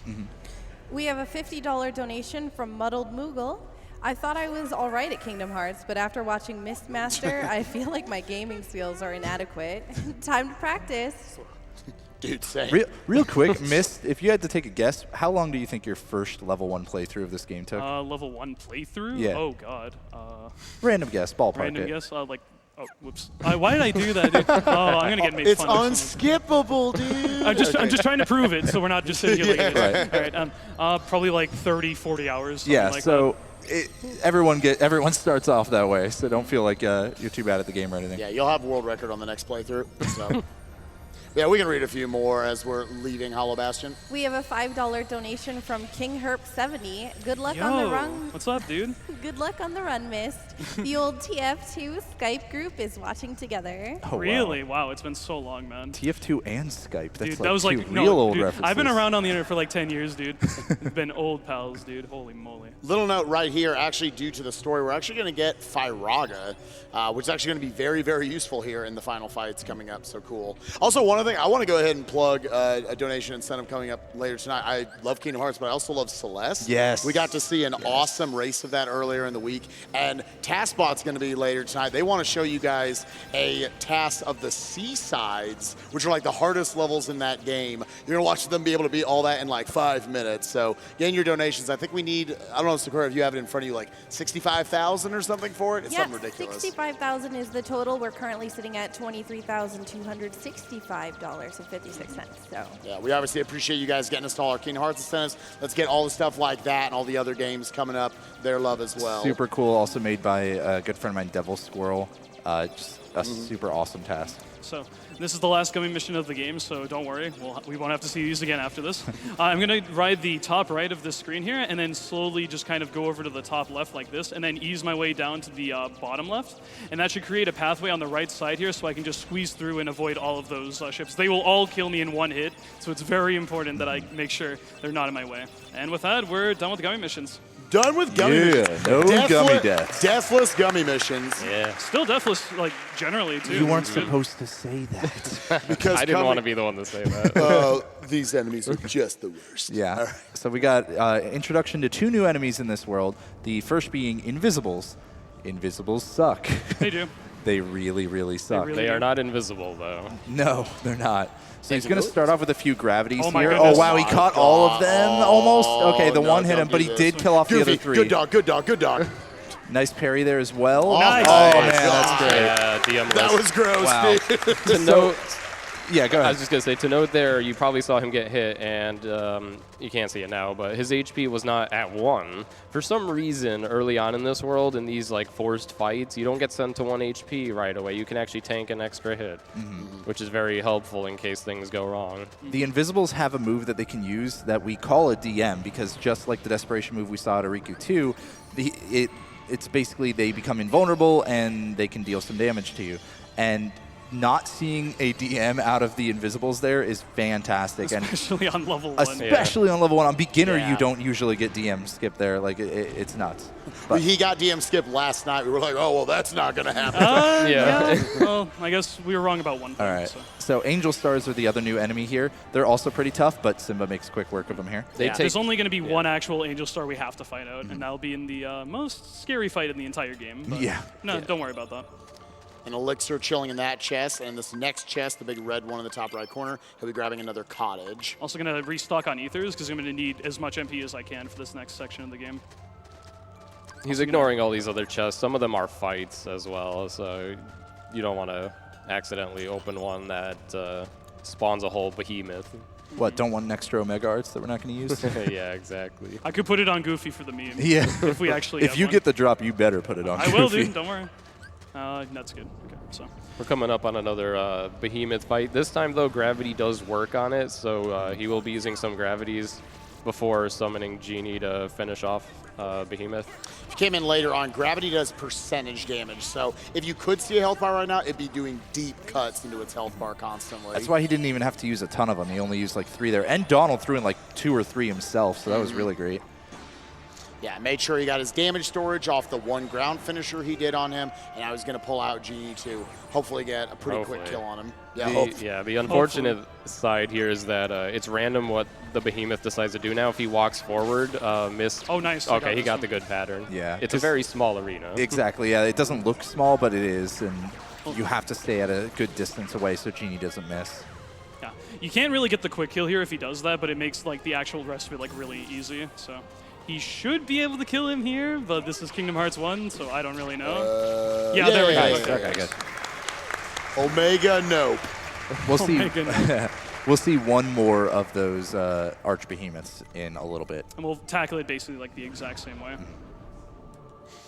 Now we're coming up on a section where any world that we did not seal a keyhole in, we actually have to do a little quick forced fight. So there are a few of them, but only 2 fights we have to do. The first would be Olympus. We only went there and did a mini game, so we're going to have to do that fight. And then Atlantica, we didn't go to at all, so we're going to have to do that one as well. We saw it. We saw it, from the outside. unfortunately, but yeah. And 100 Acre Woods is always there. So Probably because because the save point's in that terminal, I guess. I don't know. There's no fight, though. Yeah, and you get a nice Mega Elixir there. Yeah, the rest of these portals, he's going to be running by these pink ones. They indicate the other ones. Like, that's probably Alice in Wonderland, I guess, or Traverse Town. Traverse Town, Wonderland. This one is Olympus, and then the next one's like Deep Jungle. Yeah. It just kind of goes in order from like left to right, like in terms of the worlds you visit. So.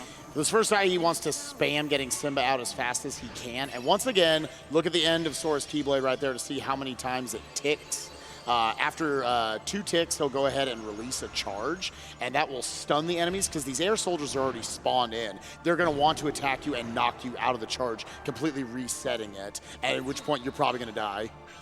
2, and then we're going to do 3 full charges to hopefully finish off. These guys love to be scary. Okay, they didn't really have the chance to charge me. Sometimes they get like right in front of your face before you can actually let go of the thing. It's so scary to watch. At this point, with how much MP Mist has, Simba is doing just as much damage as he would on beginner. It's actually awesome. Yeah, MP is like we said earlier, it's pretty much universal in terms of like the actual effectiveness of it. So regardless of difficulty, like if you have 8 MP, you're doing a lot with your magic, like no matter what. And you do get MP by leveling up, so that's why we had to get the Royal Crown and the Which extra gives Keyblade. plus 2 MP if we didn't say that earlier. And the Keyblade just to make sure that we can match that MP that we would have normally gotten out of leveling. So he's just going to spam fire here, and if he does it properly, he will win the fight pretty much only using that with a couple gravities here. It's a relatively simplistic fight. Yeah, made sure to switch his lock-ons there on that first tank to the left to actually hit one of the screwdrivers here, and nice. Good job. Just enough MP to do all of that. It's perfectly routed out. Oh, nice. I tried to be clever with a menu there, but no, it's fine. I'm just going to refill my ethers really quick. I just got exactly enough for that. So now the effect of, now you're going to get 2-shotted again, basically. The effect of whatever was going on before no longer is the case. We're going to stop by here. There's a Mega Elixir in this chest right quick, and a save point. Let's get all our MP back. And here comes my least favorite fight prior to the very end of the game. Yeah, so Invisibles are back with a vengeance. He is also going to be staying kind of near the exit to this room here. So if he's not locked on, I gotta stop on all of them. Nice. Oh, this is the golden opportunity, trying to get these in as fast as you can. Okay. Nice. Nice. Very Okay, nice. Oh my God. it's not quite over yet, but that's the Throw one hardest more. part. Throw one more. Yeah, play it safe. Picking up another elixir here, and then has to activate this computer to spawn 2 more Invisibles. Now, hopefully, shouldn't have too much issue with these. It's not quite 5 of them all at once in a narrow quarter anymore. Gravity is really good if we didn't highlight that enough. That's why he's able to take. They have a lot of health actually, the Invisibles, and he's able to take them up. For sure.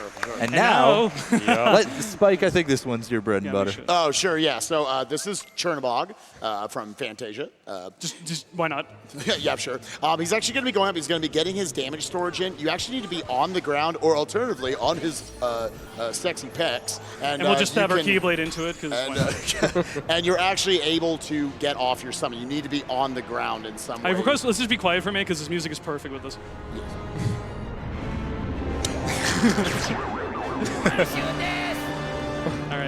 All right, and then we're going to come up here. This dude's got like 5 health So how you guys bars.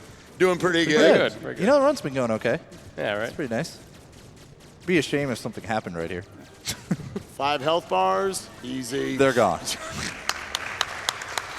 It's very important to note there that Mushu himself is not broken. It's the EXP0 ability with damage storage that makes Mushu. And now here we have a little bit of a scary fight coming up. I'm going to prep an elixir and 2 mega elixirs, and I'm going to give those mega ethers that I got like 5 years ago. I'm just going to put them on my party now. And we're also going to put on the super glide ability that we just got from Chernobog there. So this is the scariest fight in the whole run. It always has been. But would you agree that it's probably gotten even scarier on PS4? Just a little hard bit. to say. Okay. It's like it's still definitely like it's like top 3 easily. Right. It's probably still the scariest one. I don't know if I'd say. I think it's like. You used to be able to open up I the thought menu. it used to be as scary almost, but maybe a little bit more scary, but not too bad. He's going to have to deal with 8 waves of enemies right here. The first one being kind of its own isolated instant. We've got 1 more behemoth he's going to take out. Once again, this one's weak to gravity, so we are going to go ahead and lower him down, get our damage storage. Make sure Donald is alive, because Donald should revive Goofy. So now they're both alive, so he can summon Genie. Again, you need all your party members alive. He also had the Archbehemoth start turning there, which is nice because it's going to make it easier for Genie to not whiff his attack. I'm also going to have him turn 1 more time right before I shoot, just so he's not in that small corner where Genie's going to like parry, like just miss all of his attacks and everything. So I'm going to wait just a little bit here. Should be the last time we see Genie in this run, so Should hopefully be. he's a bro. And now go. That should be good. This is basically the easiest part of this whole 8-wave fight, and it starts off with a gigantic boss, right? Right. The reason why the rest of it's so hard is because there's going to be 7 waves of Heartless that he's going to have to deal with. So a lot of randomness there. You're going to see him have to pull out almost all the stops, a bunch of different summons here. Item buffer. Love that so much.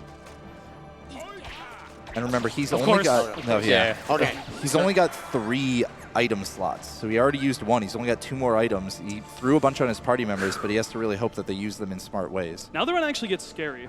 Yeah, this is definitely the scariest fight in the whole run. He's going to summon Mushu real quick, and even though we just used him with damage storage, this would work normally anyway because it's just Dark Balls with a little bit of HP, so we're going to just plow through them. Dark Balls are pretty scary when there's like 10 of them trying to warp around you. So you want to clear him out really quickly. The nice thing about Mushu is that he fires a large number of small projectiles, which is why he does so much damage with damage storage. Each single one of those projectiles is amplified. Oof. A little scary, but that's fine. It's like, let's actually get to the hard part before we start dying, dude. Okay, serious time? Serious time. Excellent. Okay. Nice. Oh, okay. We're not out of there. The reason why this is good is because he caught all of them off timing there to get them all to get to Sora. Now he's throwing out gravities, trying to demolish all of them. And good. Oh my God, and they're all alive. Oh man.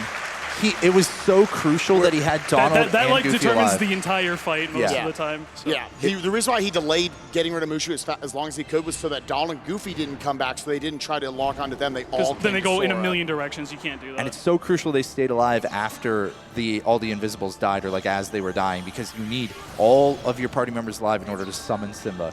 Now you should be able to wipe out a lot of waves with Simba here. Yeah, unfortunately not all of the waves. You just on level 1 cannot get enough MP to make him stick around for a 5th charge. So there's going to be one more wave of Heartless he has to take out at the end with some Dark Balls, some Angel Stars, and an Invisible. You're going to see him. Ooh, hi. Okay. Ooh. Okay, so Simba's gone. We need to survive one more wave. This would cost a lot of time if he lost. He's going to try to throw out some gravities to weaken a couple of these bigger enemies, throw his Mega Elixir, and get Dumbo out. With Dumbo, his main focus is going to be to try to take out the Dark Balls because they're very just random enemies, how they can bounce around, and they love to chain kill you. They're the weakest ones, but they're also the ones that run around the most.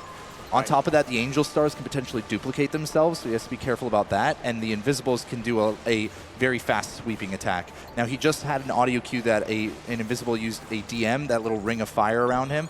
Now that he's out of Dumbo, if that happens again, he has to be very careful. Just casually just walk by that invisible, you know, nothing scary about that. That Angel Star should be good, and okay, he might DM, that's fine. Okay, maybe not. Come on, just get over here, dude. Catch him. With this the last enemy in the entire thing, we're good. Come on. That's okay. Yeah. There we go, we did it. Nice. The scariest fight. That is certainly the easiest place to take a death in the whole run. And it weighs like 5+ minutes. 6 minutes, yeah. Like, it's real bad. Because, again, you go back to the start of the room. Picking up our final Mega Elixir of the run. He's not going to quite do his final menu right now. He's actually going to wait until after the next fight, which will be his final opportunity to do any menuing. Big thing is he's not wanting to give some of his items to Donald and Goofy right now. This next fight is one of those few fights like Chernobog that is so much nicer on Proud and level 1 than it is on Beginner. Or Standard, for that matter. Yeah. People Standard Ansem 1. Standard Ansem 1 is like the top tier worst fight like ever. Yeah. What makes this fight so awful normally is mainly the terrain, the environment that you're fighting in. Ansem likes to float all over the place, and the environment is not flat, so he can float way up and you can't reach him. But got them both. Because of EXP0, you could do the damage storage, heal your party members, and summon Mushu. Now this guy's gonna like throw some like destructo discs, as Spike calls it, and that's what they are. They're actually pretty lethal, so I need to be really adept to dodge these next things because he shoots like 10 of them like rapidly, so I have to watch out for this. He also can't parry them with a swing because that would get rid of his damage storage, and he can't guard them because A, that would get rid of his damage storage, but B, he doesn't have guard. It's level 1. I was wondering if you were going to say that. Nice. Should be good here. Looking like a good pattern Very in nice. depth. Wow. Cool. Good job. One of the fastest boss fights in the whole run, and it's one of the longest and most annoying. And of course, in to the lower follow categories. Final Rest, we have another pretty scary fight coming up here. This is the final menu of the game. I'm going to, perfect item management too, nice. We're just gonna put on all of our Mega Elixirs and stuff across the party. We're gonna use a cottage, and then we're gonna use a fire and build our orange bar all the way back up to the top, and now we're pretty much all set with our MP. And final fights, let's go. All right, so we go right into Dark Side 3. He's back. Not a trivial fight. Again, needs to get his damage storage in. And then, go ahead. Notice that we can't use summons for pretty much the rest of the final boss fights except for the last fight. So we have to use all different kinds of magic to get through all this. Because all these fires, finisher, finisher, finisher, finisher, finisher, finisher, finisher. That's how much damage he's doing with each of them because of that damage storage off of having EXP0 equipped. And it's a lot of mashing right there, trying to get all those fires off. To note if he takes any damage in this fight, it will actually carry over into the next fight, so he has to be careful about that, as well as he wants to build up as much MP as he can for the next fight as well. Trying to stay away from those shadows. These shadows are pretty scary to deal with. Oh, man. Get me out of here. No. The ground heal. Oh, man. Okay. We saw it. The alternative left-hand strat. Yeah, it's fine. Pulling out all the stops. Can I target the guy, please? Thing?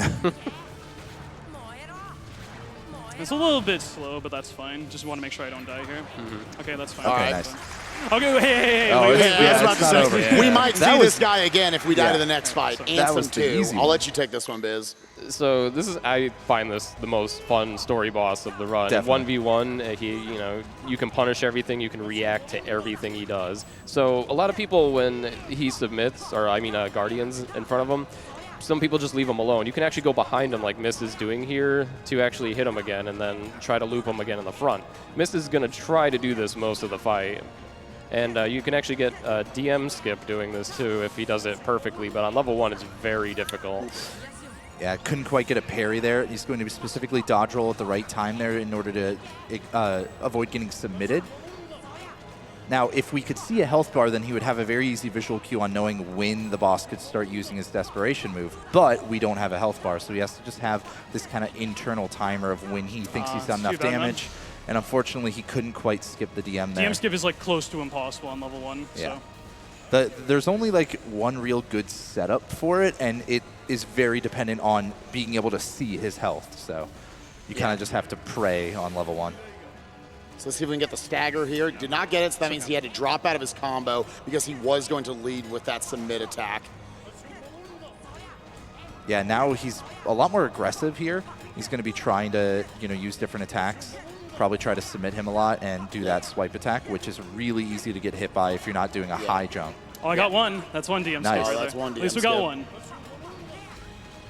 So he should be getting down into his final bar right Oh, here. he's going to do the thing. Yeah. Okay. Okay, Yeah, nice normally parry. you would guard that casually. He had to deflect because, again, we don't have guard. Nice. Nice. Okay. One DM is still really good on level 1. I would have had like 6.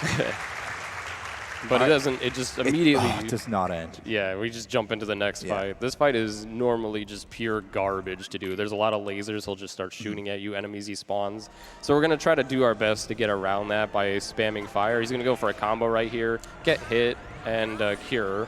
And now he's going to spam fire. He doesn't want to do it too much, though. Oh, geez. That's okay. Don't worry about He it. doesn't want to spam it too much, though, or else we'll over-damage him. We want to leave him right before his next phase and bait out an attack, so that we can keep him locked in that phase longer to try to kill him before this stuff happens repeatedly forever. Mist knows he's about to use an item as well, which is why he didn't waste an MP on Cure. So there's I'm the not going to lie. item usage. I almost wimped out, but that's fine. I mean, I would have. All right, so he's now going to start getting away because actually after once these lasers come up, you're going to see off over where Ansem is. He just spawns some enemies. By being this far away, it actually despawns them, which is good because they can also mess with your day quite a bit.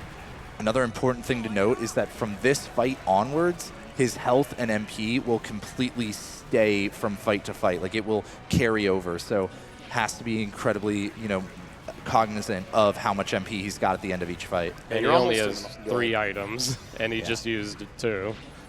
Yes, he's only going to have one left for the final, 7 phases of this boss fight. So now he's about to start using his big laser attack. He needs to die, right now. Yes. Oh, thank God. That was close. But it's you can see immediately he starts running up to him. He runs up to him and immediately starts swinging the Keyblade at him just to build up that MP gauge a little bit more, because as you can see, it carried over into this next fight. He wants to use some gravities on the shadows here because even though they're shadows, they are still going to take a little while to kill with physical attacks. EXP0 doesn't scale up your damage against normal Heartless like it does against bosses. Nice. So we got some bonus potions here, which is nice because they get thrown right into Sora's inventory. Missed again, building up his MP a little bit right here. Yeah. This next fight's actually really tough. Yeah. Yeah. So I have to be really focused here. Okay. So need to do a very particular movement thing. Okay. We should be okay. Oh, dude. Okay, I'll just heal. No! Oh, so close. This was a deathless run.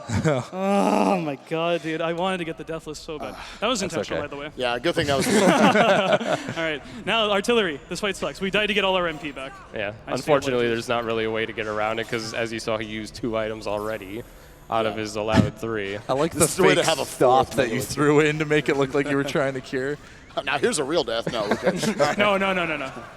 Okay. Yeah, so you see him making sure he locks onto the correct parts of the artillery to where our gravity will actually hit all of them because it kind of has a big range. That swipe attack where he pushes you away, if you are close enough, you will actually take damage to it. So he's trying to move far enough away to kind of angle them away and also make them despawn. Always knowing a laser is always going to follow up after that swipe attack. He's now out of MP recovery items in his inventory. He's going to hopefully get some drops in the next fight, but for now, he's kind of on his own when it comes to MP. And it's random as well, so you might just be kind of screwed at this point. But he does have Mega Potions, which means he does not have to Death Abuse in the final fight. Most likely. It wouldn't be a KH run at a marathon without a Death Abuse fake out, by the way. So sorry about that, everybody. We love it, dude. All right, another awful room. We got Dark Balls and 100 of them. No, seriously, there's 100 of them. Trying to get in the middle here, throw up a stop, and do a bunch of gravities. There's 2 of them chilling over there. The strats here are kind of just up to the runner on what they're most comfortable with. Dark Bulls really, really suck for level 1, so stop is probably the best way to kick it off and really try to get rid of a lot of them quickly. I think there's about 400 left in here he still needs to find. So That is 500. It takes Oh, my 3 bad. fires to kill 1, 2, so that's It's why actually that going stop extremely was well. important. Yeah, this is Yeah. unbelievably good right now. This could have been a lot more dangerous. Ooh, hello. Don't do that to me. All man. right. All right. So let's just All right, get I think- away from I think them. we're about to down to about 270 left. Oh. Okay. Okay. Waiting for that off-screen snipe. Yo, what's up? I'm just going to heal Goofy so he throws another Mega Elixir for me. This is why I stocked them up earlier. Okay, thank you for There that. it is. And let's just get through here. I think there's still one more over there. That's fine.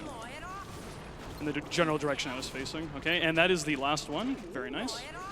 And just die, please. Die, please. Thank you. Okay, we right. survived. And you got a free Mega Ether drop there, too. And he's even going to throw a Mega Potion Just out so so I that can way pick he that can up. get a second Mega Ether. So now he's got 2 more MP restoring items. And again, still whacking away at the little core thing here so that way he can build up that orange bar in the MP gauge. All right, 4 fights left to go. We got Dat Face here.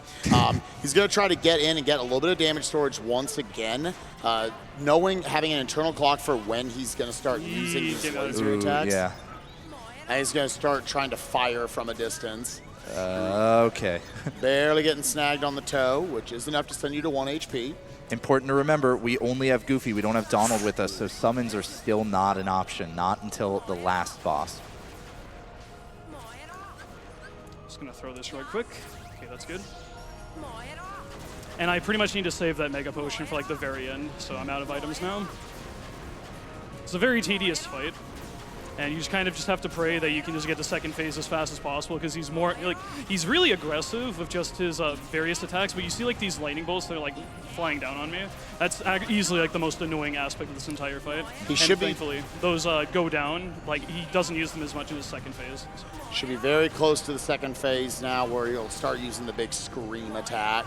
There's a reason other categories just straight up damage abuse There we go. through this, or damage boost through it rather. They just don't worry about trying to dodge everything because it's really hard to dodge everything. But level 1, we obviously don't have that luxury. Yeah, obviously low on MP right now, so having to get in a couple attacks, get away. Make sure he's not touching him when he does the scream attack. Should be in the final bar of health at this point. Oof, Yeah, man. you should be almost dead. Whenever he double spams the scream, it's always a little scary. Yeah, you notice Mist is always being careful to hold on to 1 MP just in case. So in cases like this, he can heal. Barely avoided that. Yeah, that was close. All right, he should be almost dead Almost now. dead. Nice. I hate when that happens. That's dangerous, too, because Nice. the lasers... Okay. And here's the lasers last minus actual 1. scary fight of the game. Yeah. So, So remember those invisible things? They're back, unfortunately. and they still suck. Yeah, so he's going to try to get up against the back wall right here, and hopefully all the invisibles are going to shoot into you. Donald does have 1 Mega Elixir he can throw. Hopefully he'll give it to you very soon. Probably the worst part about this fight is that if he does end up dying here, this fight gets way worse because they'll actually spawn in faster. I am so lucky not to be dead right my now. Thank you so much, Donald, for that. Oh, one's my alive. God. One's away. That's fine. That's okay. One's not That's stopped, no. but okay. This is What's this up, is my dude? this is the difference between like a deathless run or not right now, man. Come on, Goofy, help me, please. What are you doing, man? All right, yeah, we did it. Yes. Let's right. go, dude. Final boss left. Well, Yeah, he is- Okay, that's right, the core. Fine. I have died at this fight, so I don't- meant the core, obviously. Yeah, This is dude. the final boss. He's got to hit this guy with 3 gravities, which will cut down his HP basically down to 1, and then just get in a couple of hits. Because of these lasers, it is actually possible to die here, as silly as that is. So he's having to do some sick dodges right now. All right. There we go. All right, so now one final boss. We've got Ansem 4, and thankfully we got our boys Donald and Goofy with us, meaning we have re-access to our summons. So we'll be getting ready on time here in just a little over a minute or so. So get ready, guys. He's going to do a couple combos here after dodging these lasers to set up damage storage and deal a little extra damage. And then we have to dodge his Desperation move, which pulls you in and shoots lasers and explodes and all that nonsense. It would kill you really easily on level 1. Reminder, he's never used arrow in this whole Yeah. run, by the way. Like, that's something that you could We're just use gonna chill in this. Oh, behind here. So Why instead not? he just Fight it does for level this. 1. This looks pretty funny too. It's trying really hard to magnet you towards it, but yeah, you can't get through there. All right, and time is coming up very soon. Yeah, through that Mega Potion we got from the shadows back there, just to make sure Donald and Goofy were both alive, and then he could quickly, you want to quickly summon Mushu because they're going to die soon. All right, here we go. So good. It's a little hard to get out of here sometimes. Right. And let's go. Get him, Eddie Murphy. And time is coming up very shortly. And time. Nice. Awesome.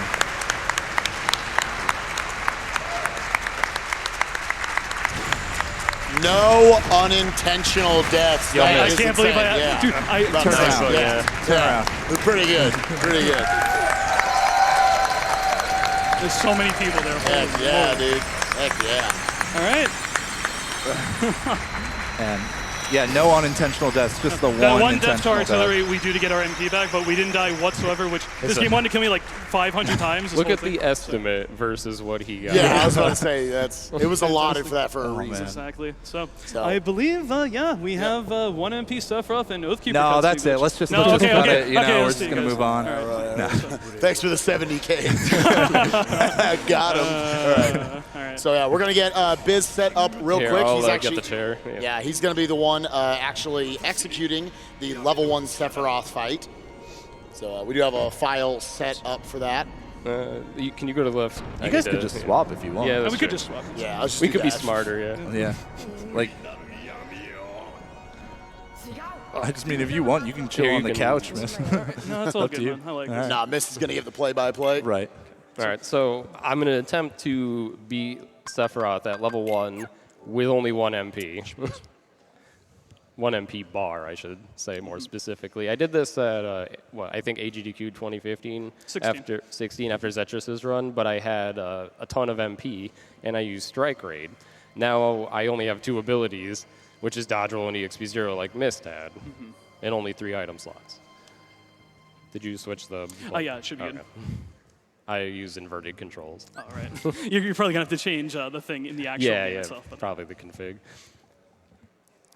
So I will attempt to do this, hopefully in 1 try, but it's Sephiroth, so... he only gets it 9 out of 10 times, so he's human. So. So just loading up a save file here. You can fight. Oh yeah, donations. Actually. Yeah, we could probably do a couple donations while we're loading the save. Awesome. We have a $15 donation from Zephibo. Kingdom Hearts incentives all met. Great. Now don't forget about Tazbot playing Celeste. Yeah. All right. Okay, so yeah, he's just checking his camera now, make sure everything is good. The general setup for this is this goes with the actual staff that we picked up at the beginning of the game. But the Keyblade you get from Sephiroth specifically is the One-Winged Angel Keyblade, and it gives you a -2 MP stat. So we have our 3 base MP from the beginning of the game, and just having no accessories and just the One-Winged Angel on, he has 1 MP for this. Which again, to cure it all is gonna cost him 1 MP. So a general outlook for how Sephiroth's AI is kind of determined is that every time Biz does a 4-hit, like a set of 4 hits without giving Sephiroth the chance to, fight back, or just 7 total hits, he will actually auto-counter, and he has just a various amount of attacks like a sword swipe, he loves to use his fire pillar a lot, etc. And that's pretty much just going to be the general format for this fight pretty much the entire time. Either a 4-hit, like a set of 4 hits like he's doing right here, or just 7 total hits, he will automatically retaliate. Biz needs to be very smart. He can't just spam cure everywhere or that will get him killed. He has to know when to time and kind of delay using cure and go ahead and dodge roll through iframing through Sephiroth's attacks and then using cure. As well as cases like that where he wanted to get in a full combo, mainly to build MP bar there, not really risk taking a hit coming out of a 4-hit combo. On top of that, he can only take 3 hits in this fight. They actually do give you a little bit of generous scaling there. It's not like 90% of the game where you just die into it. So there's a little bit of leniency, but it's like just enough leniency. Yeah, with only 2 hits, this would be absolutely nuts. Pretty much impossible. It'd be like borderline impossible. Yeah. because you can see there are spots like that where he just effectively can't avoid getting hit. And in some instances, when you see him just in the epicenter of the fire pillar attack, he will actually intentionally just sit there and let his iframes kind of wear out. And he'll be able to take 2 hits from full health before dying, and then just basically cure before he can actually die from that 3rd hit, because his iframes last so long. So right now he's in 2nd phase. This is where he starts to do attacks such as Heartless Angel and Octaslash. Heartless Angel, as I'm sure a lot of people are aware of, knocks your HP down to 1 and gives you 0 MP to heal with. So it's a huge loss of MP if he gets hit by that, so he has to be really careful. Which sounds silly since our max is 1 I know. MP. Like you think I'm joking, but like losing that 1 MP is like disgustingly bad. Yeah, Because you're again, cherishing it. he's trying to build up the orange bar whenever he can too, so that he effectively kind of has a 2nd MP. Because that's the way the magic system works in this game. Here's the Octaslash DM. Biz is going to do a series of movements right as Sephiroth is gunning for him every single time. And he's going to finish off with a parry attack right here to get even more iframes off of that. He makes it look so easy. Most people will die in like 2 seconds to that. It's crazy. 2 seconds? That's pretty generous. 2 seconds, yeah. He was guaranteed to do that there. So Not again, there, just though. showing that knowledge Oh yeah, and he base. also runs in the 2nd phase. He's actually trying to fight you now.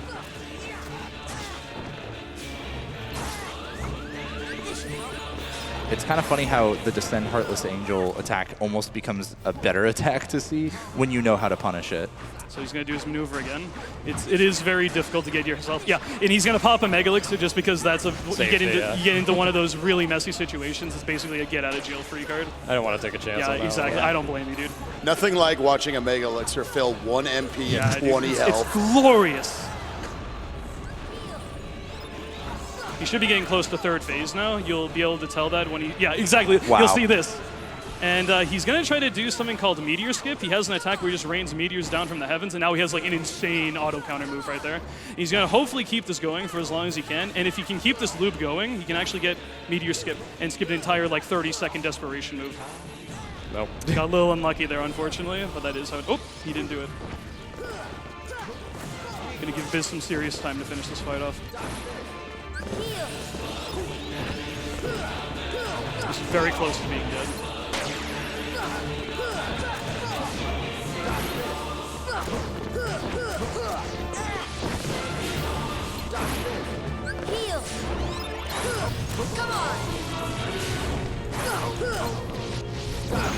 Ooh, nice, dude. Deflection. There we go, the double hit that he tipped intentionally, like Miss talked about It was earlier. Octaslash. Oh, I don't know how you dodged that. Twice in one fight, dude. Insanity. You might be dead here. Nice. Oh, fantastic. The Meteor Skip on top and of it. Meteor Skip, too. Well done. Only 1 item. Like, that's unbelievable. Got a little bit messy 2nd phase, but just, Oh, yeah, that just was in messy. case you can see I only have I won the fight. I won the fight. It was a little messy. no equipment. They'll other never than invite this, us so, back. Anyways. And we have one more incentive to fill, and that is Yeah. the Oathkeeper cutscene glitch. So, Biz, take it away. If you have not seen this, you have not lived. Yeah. So. It might take a few tries sometimes. It's a little tricky. We don't have an exact setup for it.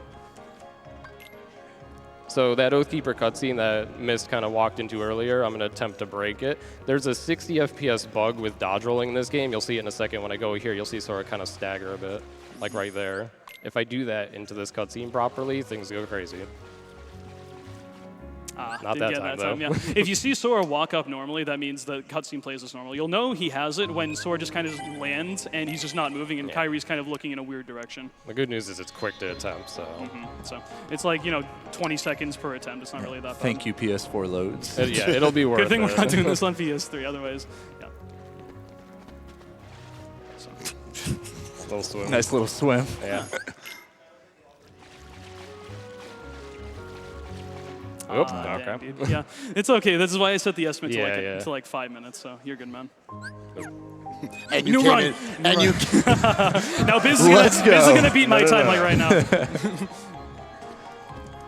We don't really have a setup for it. We Yeah, literally you just dodge roll visuals, into yeah. it. Just kind of do it. Someone kind of just found this by accident, and then I had to figure out how to cause it.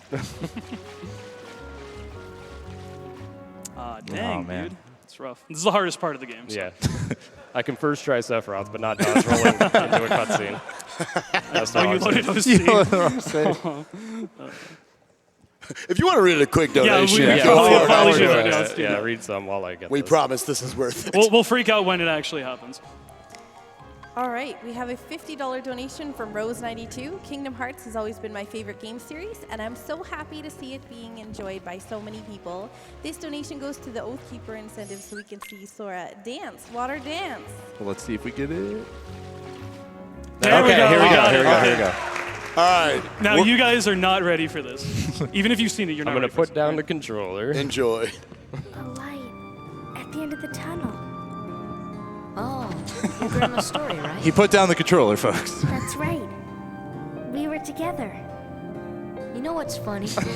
I looked everywhere for you, but you were with me all along. Using sliding dash, which he doesn't have. Finally worked together, Kyrie. Now it's time to get Riku back. That's a great You thing to think say, it'll ever be the Sora. same again between us? Riku's The best part hasn't happened yet. No. When I turned into a Heartless, you The saved framing me, on that door is so good. Here we it comes. go. I couldn't find my way. As I stumbled through the dark, I started forgetting things. My friends, who I was. The darkness almost swallowed me. But then I heard a voice. Your voice. You brought me back. Just crouching, man. Freaked out little hermit Sora. That's it. That's it. Our hearts are connected. I think that one was And the Blitz, light which he from also our doesn't hearts have. broke through the darkness. I saw that light. I think that's what saved me. Watch out, No Kyrie. matter how deep the darkness, a light shines within. I guess it's more than just a fairy tale. Well, let's go. You can't And go. then all of a sudden the cutscene's Why like, not? Yeah. Because it's way too Yeah, dangerous. there's two different actors of Sora. One that's like more well animated right there, so that one still pops We in. made it this far by sticking but together. not for long. You can't go alone. Kyrie, even if we're apart, I like to think We're he not took a lot of alone lessons from Tarzan. Just crouch down on the ground. I can't help. you'd kind of be in my way. Okay. You win. Just floating in midair. It's my lucky charm. Here comes the Look at him he's showing running in the back. back, dude. And then he's here. Don't worry, I will. And then wait for the big finish. Now he's gone again. All right. There's some really sad fanfic that's going to come out of this. I remember my Don't friend ever Sora forget. like it was yesterday. Wherever you go, I'm always with you. What do you mean fanfic? That's the KH plot line, man. And that was the Oathkeeper cutscene glitch. All right. So yeah. Missed Biz, great job, guys. That was a lot of fun. Yeah. Again, shouts to our Disney singers. Thank you, Sakura, on the mic. And get hyped, guys. I think we're doing Super Mario 64 after this. All right. Okay, I was waiting for that confirmation. All right, and I just want to say big shout out to everyone from the KH community right here. Thank you like so much to my own personal stream community for helping me get out here with all the support and everything. And I just want to say thank you once again for allowing KH at another GDQ, guys. So thank you very much.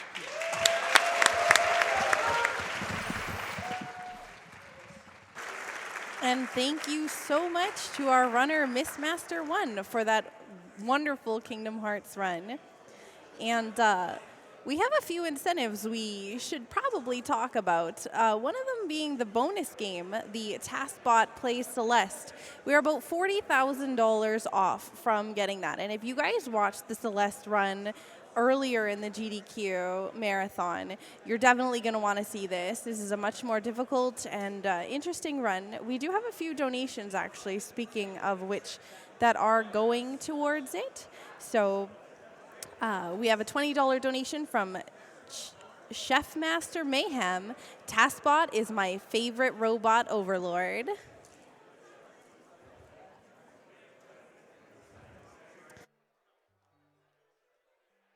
And speaking of our favorite TaskBot overlords, we have a $50 donation from LinkEG.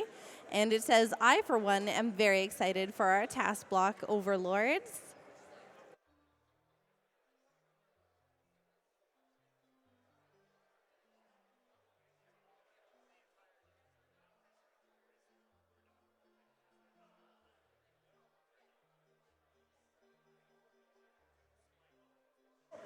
And looks like it's time for a quick break. We'll be back in just a moment.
And if you're just tuning in, our next run is going to be Super Mario 64, run by Puncation and Cheese05.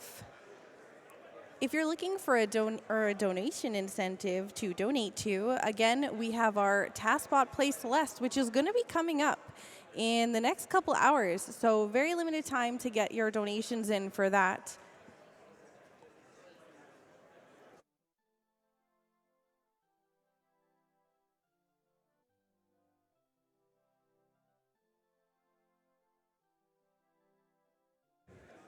We have a $340.31 donation from Shockwave.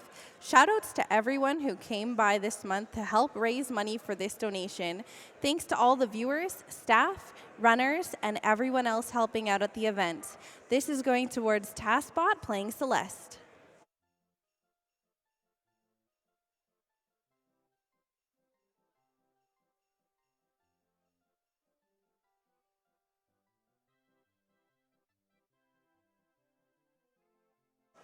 We have a $10 donation from Brian220. Never donated before, but I love Celeste and just have to see TaskBot destroy it.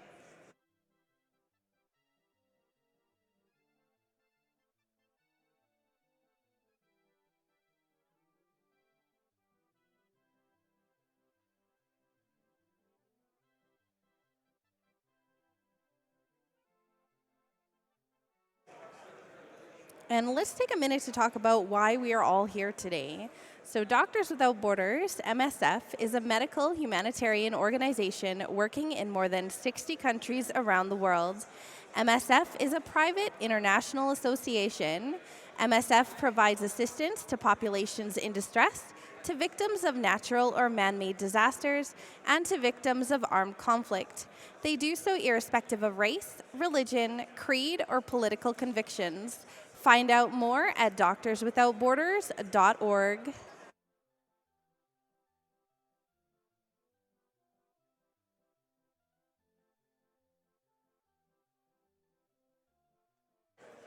Also going to plug some of our sponsors here. We have Fangamer, which is a video game merchandise company designing and producing official goods for Dark Souls, Undertale, Persona 5, and more. All profits from GDQ merchandise sales are donated to Doctors Without Borders. And new official merchandise from Dark Souls, Undertale, Persona 5, Hollow Knight, and more. You can check it out at fangamer.com/GDQ.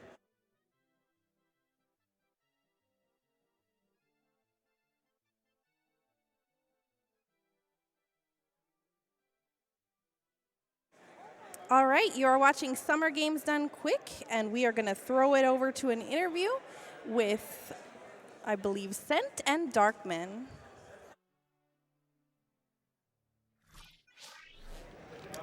Hello, everybody. Just as a reminder, you are watching Summer Games Done Quick. My name is Sent. I'm joined by the always wonderful Sumi2, who I believe is now seeking employment. Oh, yeah. Sorry to hear that, Sumi.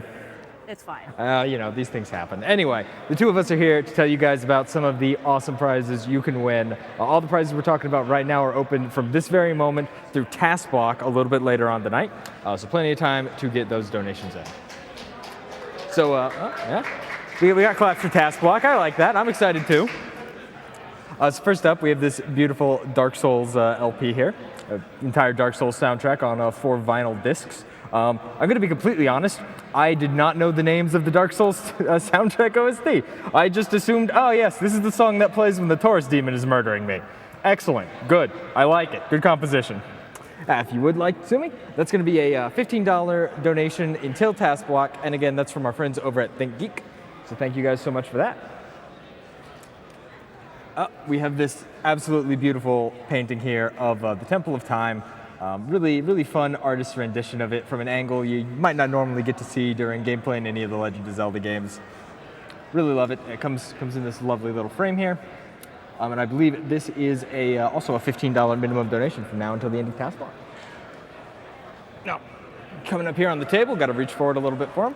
We have these beautiful embroideries from Threadmancy Embroidery of the Divinity Original Sin 2 main characters. So there's 6 of them in total. All 6 of them are a set, if I just pass them over. And it's a $15 minimum donation to win the entire set from now until, you guessed it, Task Block. Yep. There's a lot. There's a lot. It's hard to hold 6 things up at once. But they're all beautifully made. I love the details on them. They came out super well. So from our friends over at Fangamer, we have the complete collection of Legends of the Localization. I mean, this is everything you guys need to fill out your bookshelf. We've got Legends of the Localization Volume 1, focusing on Zelda, the first Zelda game, as well as the accompanying passport for some Japanese help. The same with Legends of Localization Volume 2, focusing on Earthbound and its insane run to be translated and properly localized, and a little bit of Earthbound 3 even in there. Mother 3, We have This Be Book, Bad Translation, Video Games, Good Translation, Book. A book detailing all the horrible translation mishaps that come through in localization and are just kind of let go. And in a similar vein, again, we have Press Start to Translate, which is just kind of a book of, well, what if you took Final Fantasy IV and threw it in Google and just told it, hey, translate all this Japanese? Yeah, it turns out that doesn't work, and localization is actually difficult. Who knew?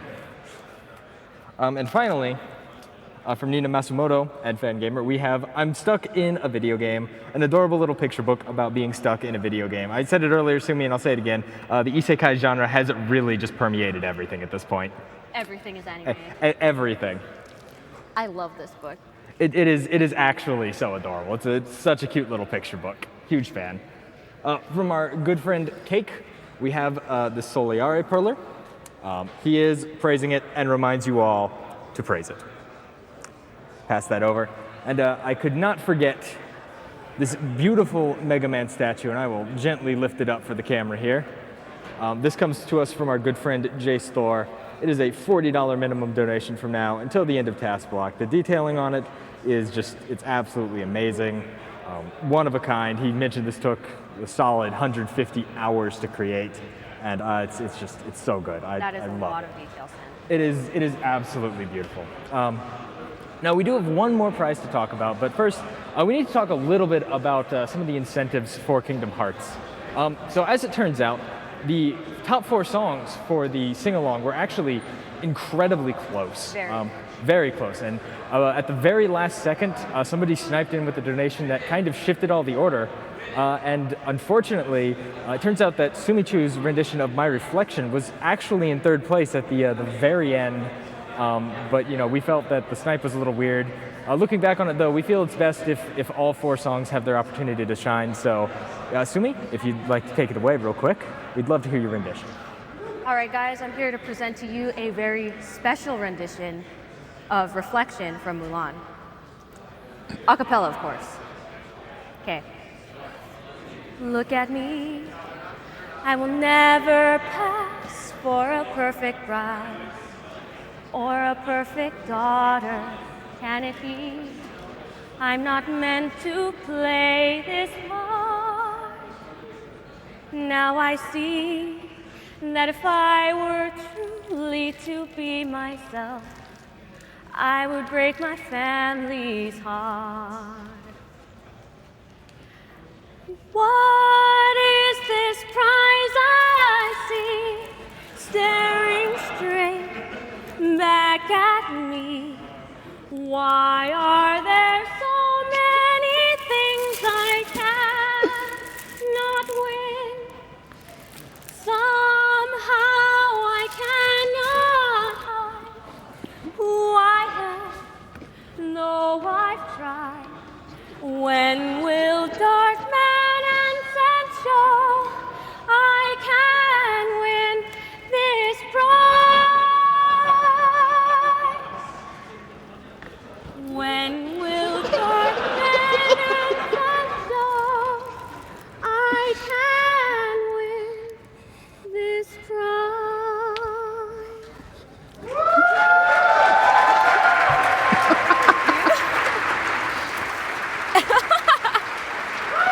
All right, thanks everybody. Well, that was an absolutely beautiful rendition there, Sumi. Very faithful to the original song, I believe. I'm pretty sure it was exact. The words were the exact. Yeah, you know, I haven't watched Mulan in about 5 years, but that sounded right to me. Guys, I also wanted to make another quick announcement about the Bandai Namco prize pack, because Bandai Namco, in addition to providing this wonderful prize pack, has also provided a donation to the event of $7,500, and that's absolutely huge. Can we get some applause for that? Come on, guys, come on.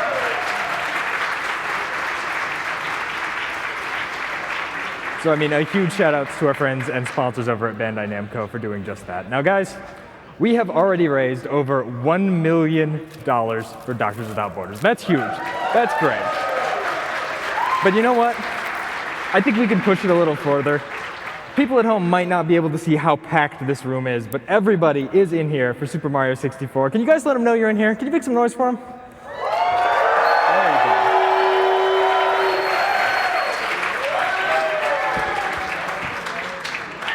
That's how you know there is a packed house in the audience tonight. Super Mario 64 is a race. It's going to be amazing. We've got Punkation. We've got Cheezo5.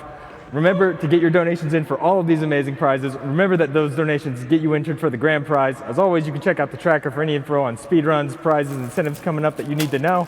Sumi's throwing prizes at me, so I assume that's time to pass it back up to our host as we get ready for Super Mario 64. Let's get excited.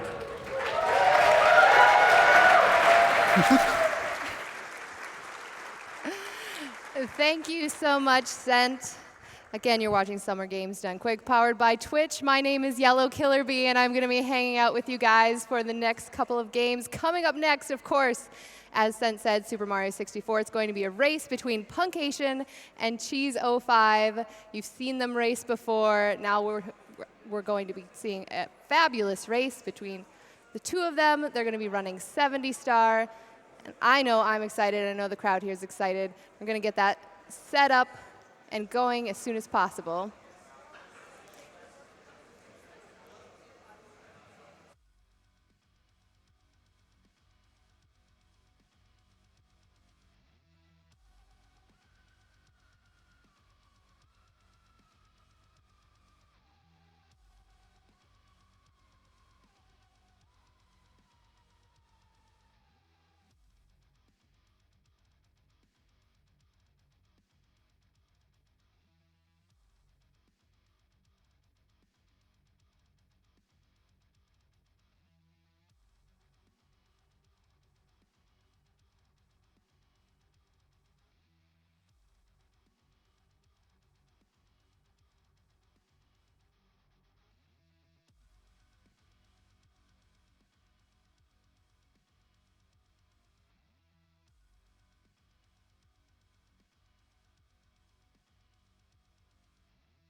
All right, while we're still getting set up, I've got a few donations I'd like to get in. We have $20 from Hats Off. Wasn't planning on donating again, but Taz Celeste is just too tempting. Thanks to all the runners and staff for everything you do and for raising money for such a great cause. We have $50 from Blues Parks. TaskBot Celeste, yes please. Also, shout outs to the production crew behind the scenes making it all possible. Thank you. We have a $100 anonymous donation that says, TaskBot Overlord commands me to donate. I must comply. Thank you. I think that was a robot. We've got $50 from Old Crab. Thanks to the organizers for putting this event on. Thanks to the runners for performing these awesome runs. And finally, thanks to the other contributors for keeping these events running. Thanks, Old Crab. And we have $25 from Piper147. Everyone wants to see TazBot play Celeste, even if they don't realize it. It will truly be a marvel to behold. Let's get this incentive met. We've been getting a lot of donations like that because we still do have about $35,000 to go to hit that incentive to have TazBot play Celeste. Of course, coming up after Wind Waker is our TazBot block, which I know everybody is always looking forward to. And so if we can extend that block in any way, that would be a great thing for everybody, a great thing for charity. So please, please, please donate. Put your donations towards that incentive because we want to make sure that that gets met and we get to see that.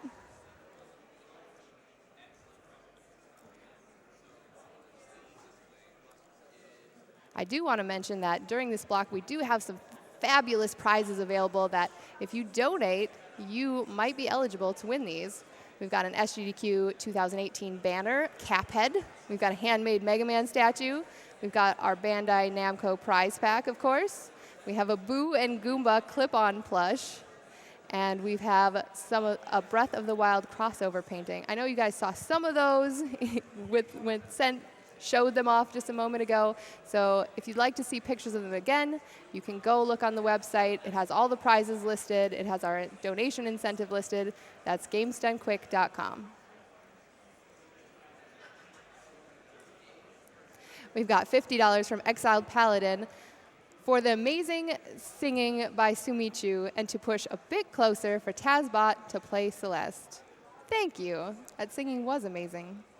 I don't remember those words, but I don't know. We've got $50 from Azarel. We need our TazBot overlords.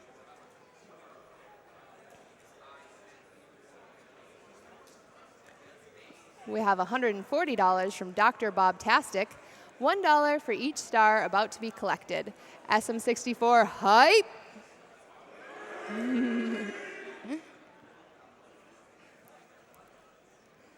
I've got $50 from PCAT, Kingdom Hearts, Cheese and Punkay SM64 race, then Linkus on Wind Waker HD, plus a ton of incredible prizes. I couldn't not donate during this block. Donation goes towards Celeste Task because we have to see that. I agree, PCAT. Thank you so much.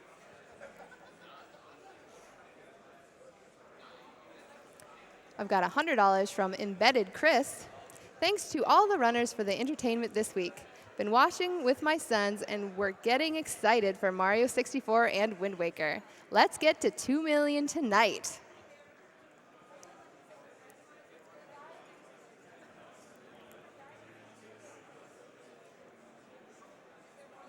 We've got $100 from Dylan130.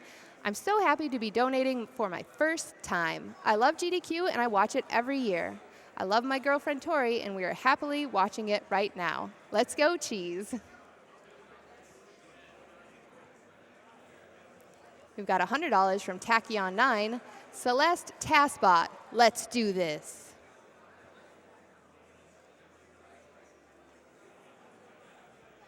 We've got a $10 donation from Eternium, donating because I have to see Celeste in the Taz block. I know we can make it happen. It's been an amazing SGDQ so far, and I just can't wait for what tomorrow's events will bring.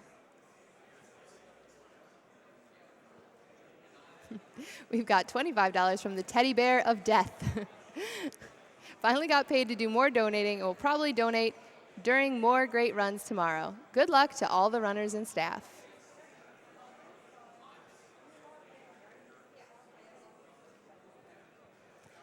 We've got $100 from C2 Yoshi. TaskBot and Celeste? Yes, please. We have $150 from Vexed Virus. It's hard to pick a game to donate during, so I decided to go with the classic. Stoked for the Super Mario 64 run. Thanks to all of you for the great work you do. Thank you, Vexed Virus. We've got $150 from Granuale. Though my work has suffered a bit this week, I've enjoyed all of the runs I was able to watch. Thanks as always, staff, runners, and sponsors for a fantastic event. Let's push for 2 million.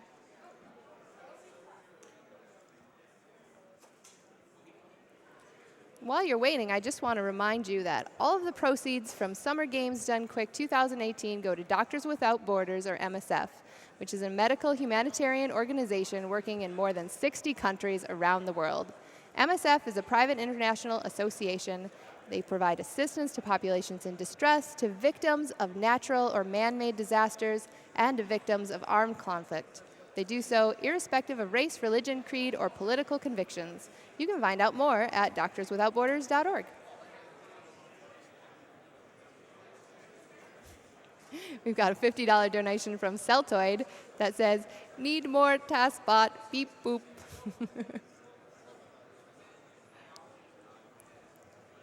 Got $50 from Jaguar 159. Super hype 64 for the SM64 race. Let's go.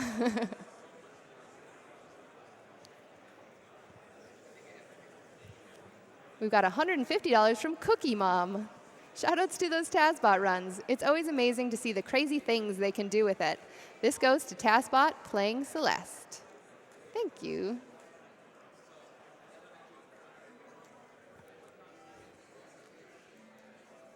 We've got a $20 anonymous donation that just says, "Let's get TaskBot to play Celeste." I think people really want to see TaskBot play Celeste. Since I sat down, we've raised like $4,000. It's only been like 10 minutes. Thank you all so much for your generosity.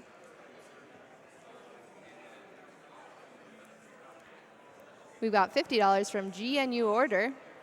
Donating from the shuttle bus headed to the airport. I'm sad I have to leave early, but I had a blast this whole week. Thanks, SGDQ. P.S. Sorry my run went over on time.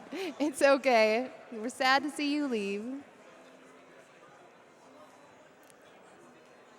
We've got a $100 anonymous donation that just says, "You help people." Thank you. Let's play video games, bros.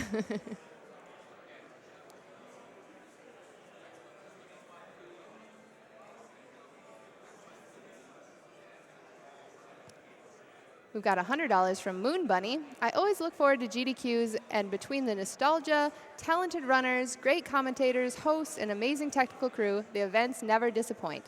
So as a big thank you to everyone behind the scenes doing so much good and for such a great cause, here's a small donation. I'm putting it towards the 100% FF6 run so that we can hopefully enjoy the summer's GDQ just a little longer. Thank you. We have $160 from Soul Weaver. Late night greetings from Finland. The GDQ marathons are always a blast to tune into, and this time is no different, except this time I'm finally able to chip in myself as well. Thanks for all the runners, the tech crew, and the rest of the staff for your amazing work, and let's make that Celeste TaskBot run happen.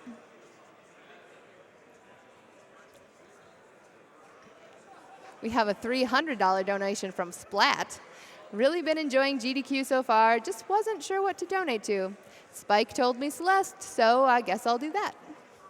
It's always a good idea to listen to Spike. Well, maybe most of the time.